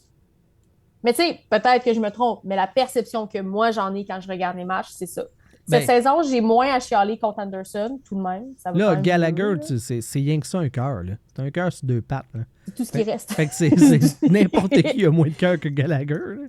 Oui, non, je sais, mais tu sais, le contrat me fait chier, mais en même temps, il s'est comme dévoué tellement longtemps à l'équipe que tu fais comme, ah, ok, on va le garder, tu sais, il doit être correct aussi dans la chambre avec les joueurs, puis tu sais, je sais pas. Mais c'est ça, tu sais, l'année passée, j'aurais pu chialer plus, par exemple. L'année passée, j'étais comme, ah, come on, tu sais, quelque chose, s'il vous plaît, là. Est-ce qu'il faut te réanimer? Qu'est-ce qui se passe? Mais on vient de perdre. mais tu sais, Anderson, bon, encore là, on a vendu un joueur qui n'était pas ce qu'il était. Puis, bon, ça va avec ce que c'était aussi avec Benjamin, mais. Tu sais, à un moment donné, j'ai l'impression qu'il est là, puis il fait juste comme, OK, je joue mon paycheck, puis je m'en vais. Là. Tu sais, c'est un peu ça. Là. Lui, c'en est un que. Tu sais, Kirby Duck, tantôt, on parlait de Martin Saint-Louis qui s'est pas découragé, qu'il fait. Tu sais, clairement, Kirby Duck, il fait tous les efforts pour que ça se passe, là, pour que ça essaye, bouge, au moins, que ça change. il essaye. Mais Anderson, j'ai pas Josh Anderson. cette impression-là. On dirait qu'il. Lui, il est comme, je vais être ses 2 premiers trios, puis si ça marche pas, c'est pas de ma faute. Là, j'exagère parce que je le connais pas. Là, Josh Anderson, là, il est dans l'aile de la mort, puis ça fait 45 ans qu'il attend que sa journée vienne. Il n'y a juste pas de date encore. Il n'y a personne qui veut lui dire. Comme, ils l'ont oublié. Il est dans le purgatoire. Il y a quelqu'un qui. Mais tu sais, c'est difficile d'échanger. Tu sais, je dis pas qu'il est mauvais nécessairement. Tu sais, on a vu pire que ça. Là. Tu sais, je veux dire, entre Anderson puis Newhook, je vais garder Anderson, mais Newhook, il coûte moins cher. Voilà. Mais tu sais, il n'y a pas de décision parfaite. Est-ce que j'échangerais avec un deuxième choix pour qu'une équipe le prenne? Je pense pas que le Canadien est rendu désespéré à ce point-là. Tu sais, c'est pas comme s'il restait 4 ans au contrat. Il en reste 2. C'est chiant, mais je pense qu'on peut vivre avec. Puis peut-être qu'il va avoir une occasion qui va se présenter pour X raisons qu'une équipe va vouloir le prendre. Peut-être que les Coyotes vont faire comme « il faudrait peut-être augmenter notre n'existe match. » plus les Coyotes. Je sais que je dis les Coyotes, mais je suis désolée. Ils n'ont pas de nom encore, fait que je les appelle les Coyotes. Okay? Ouais, mais ils ont l'air à vouloir être compétitifs. À la limite, des clubs comme Chicago et San Jose qui souhaitent atteindre le plancher, ça serait peut-être plus ça. Là. Excusez, je suis restée avec l'idée des Coyotes. Mon cerveau est resté là. La poubelle est fermée. Le dumpster à ciel ouvert est fermé. Non, mais tu sais, une équipe comme ça, dans le sens qu'une équipe qui veut atteindre le plancher, ils vont peut-être faire comme envoie-nous Anderson. On va le prendre, ça va nous monter pour un an. Ouais, malheureusement, son contrat est trop long. Mais c'est ça l'affaire. Fait que je pense qu'on va être pogné avec. Je pense pas que le Canadien va aller le racheter. Tu sais, à un moment donné, t'es en reconstruction de toute façon. T'es pas à un pion de vouloir gagner la Coupe Stanley. Tu peux vivre avec. Ça dépend. Tu dis qu'ils ne rachèteront pas. Là. Moi, je pense que ça dépend. Là, il va ish bien, OK? Moi, présentement, je suis comme... Moi, j'ai abandonné. Il n'existe plus dans mon équation. C'est pas un joueur du Canadien. Il y a un chandail, dans le même gang ça va bien. C'est ça. Les deux, là, je n'ai aucune émotion envers eux autres quand je les vois, OK? Sauf que s'il y a une attitude négative, s'il prend un spot de quelqu'un qui pourrait se développer... Je le rachète. C'est ça. Ouais, mais j'ai comme pas l'impression qu'il est rendu là non plus. C'est ça l'affaire. Tu sais, dans l'optique que c'est lourd, son contrat est vraiment trop gros, il aurait jamais dû avoir ça. Mais dans une saison comme cette saison où ce que somme toute, il apporte quelque chose de bon, les joueurs ont l'air heureux quand ils marchent, quand ça arrive.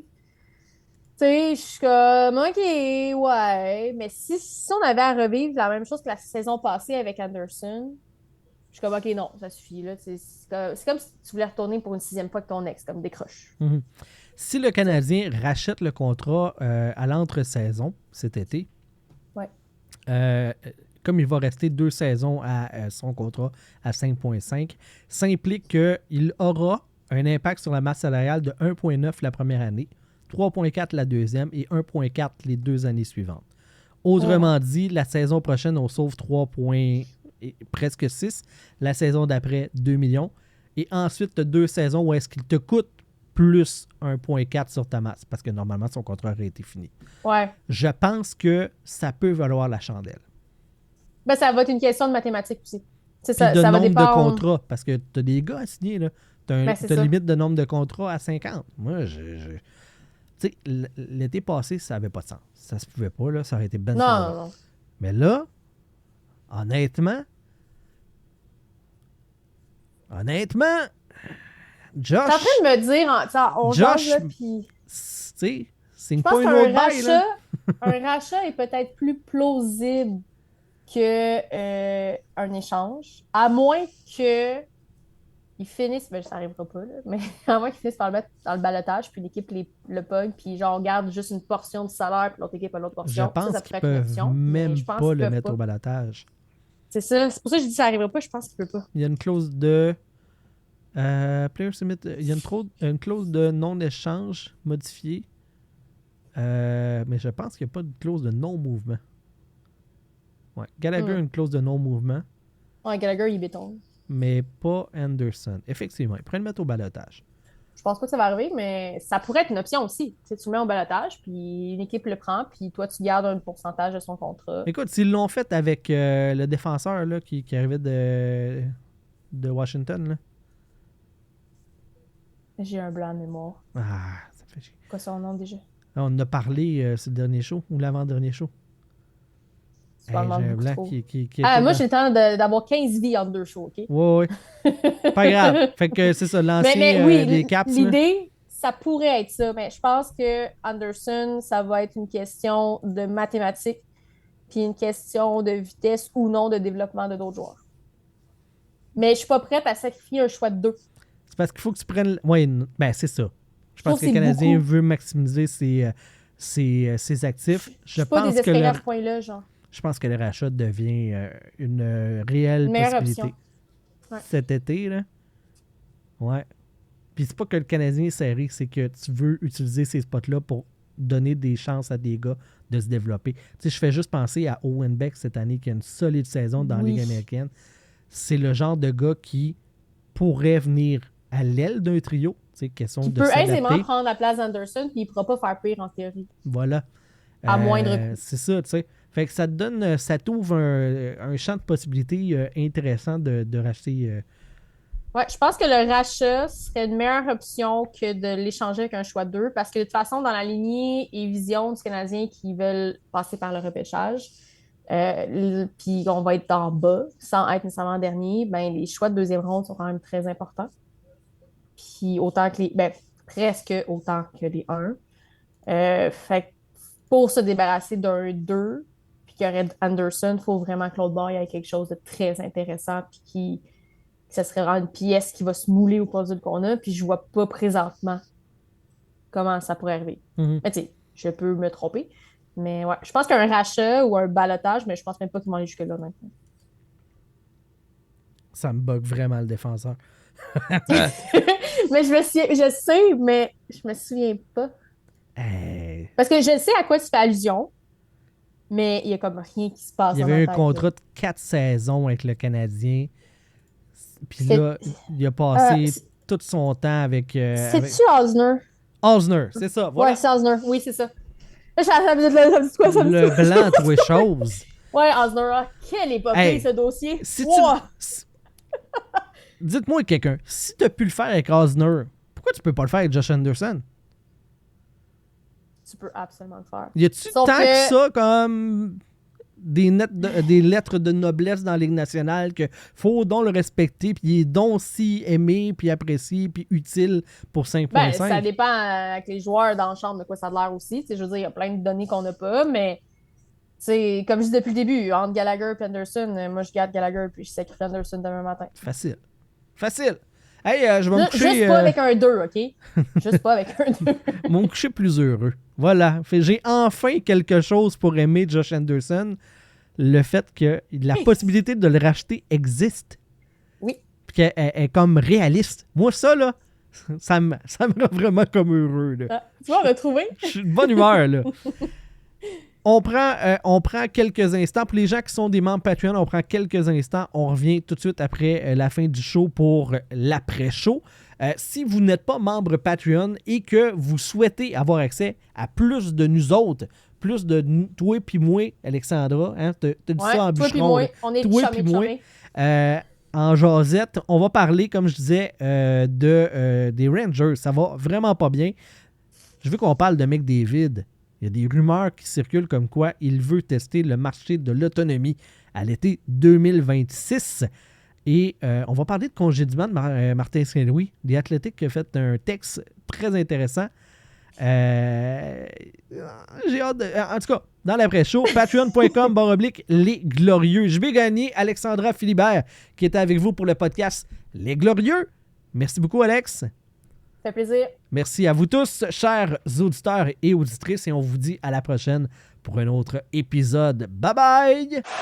Hudson, lining, waiting, shooting, score!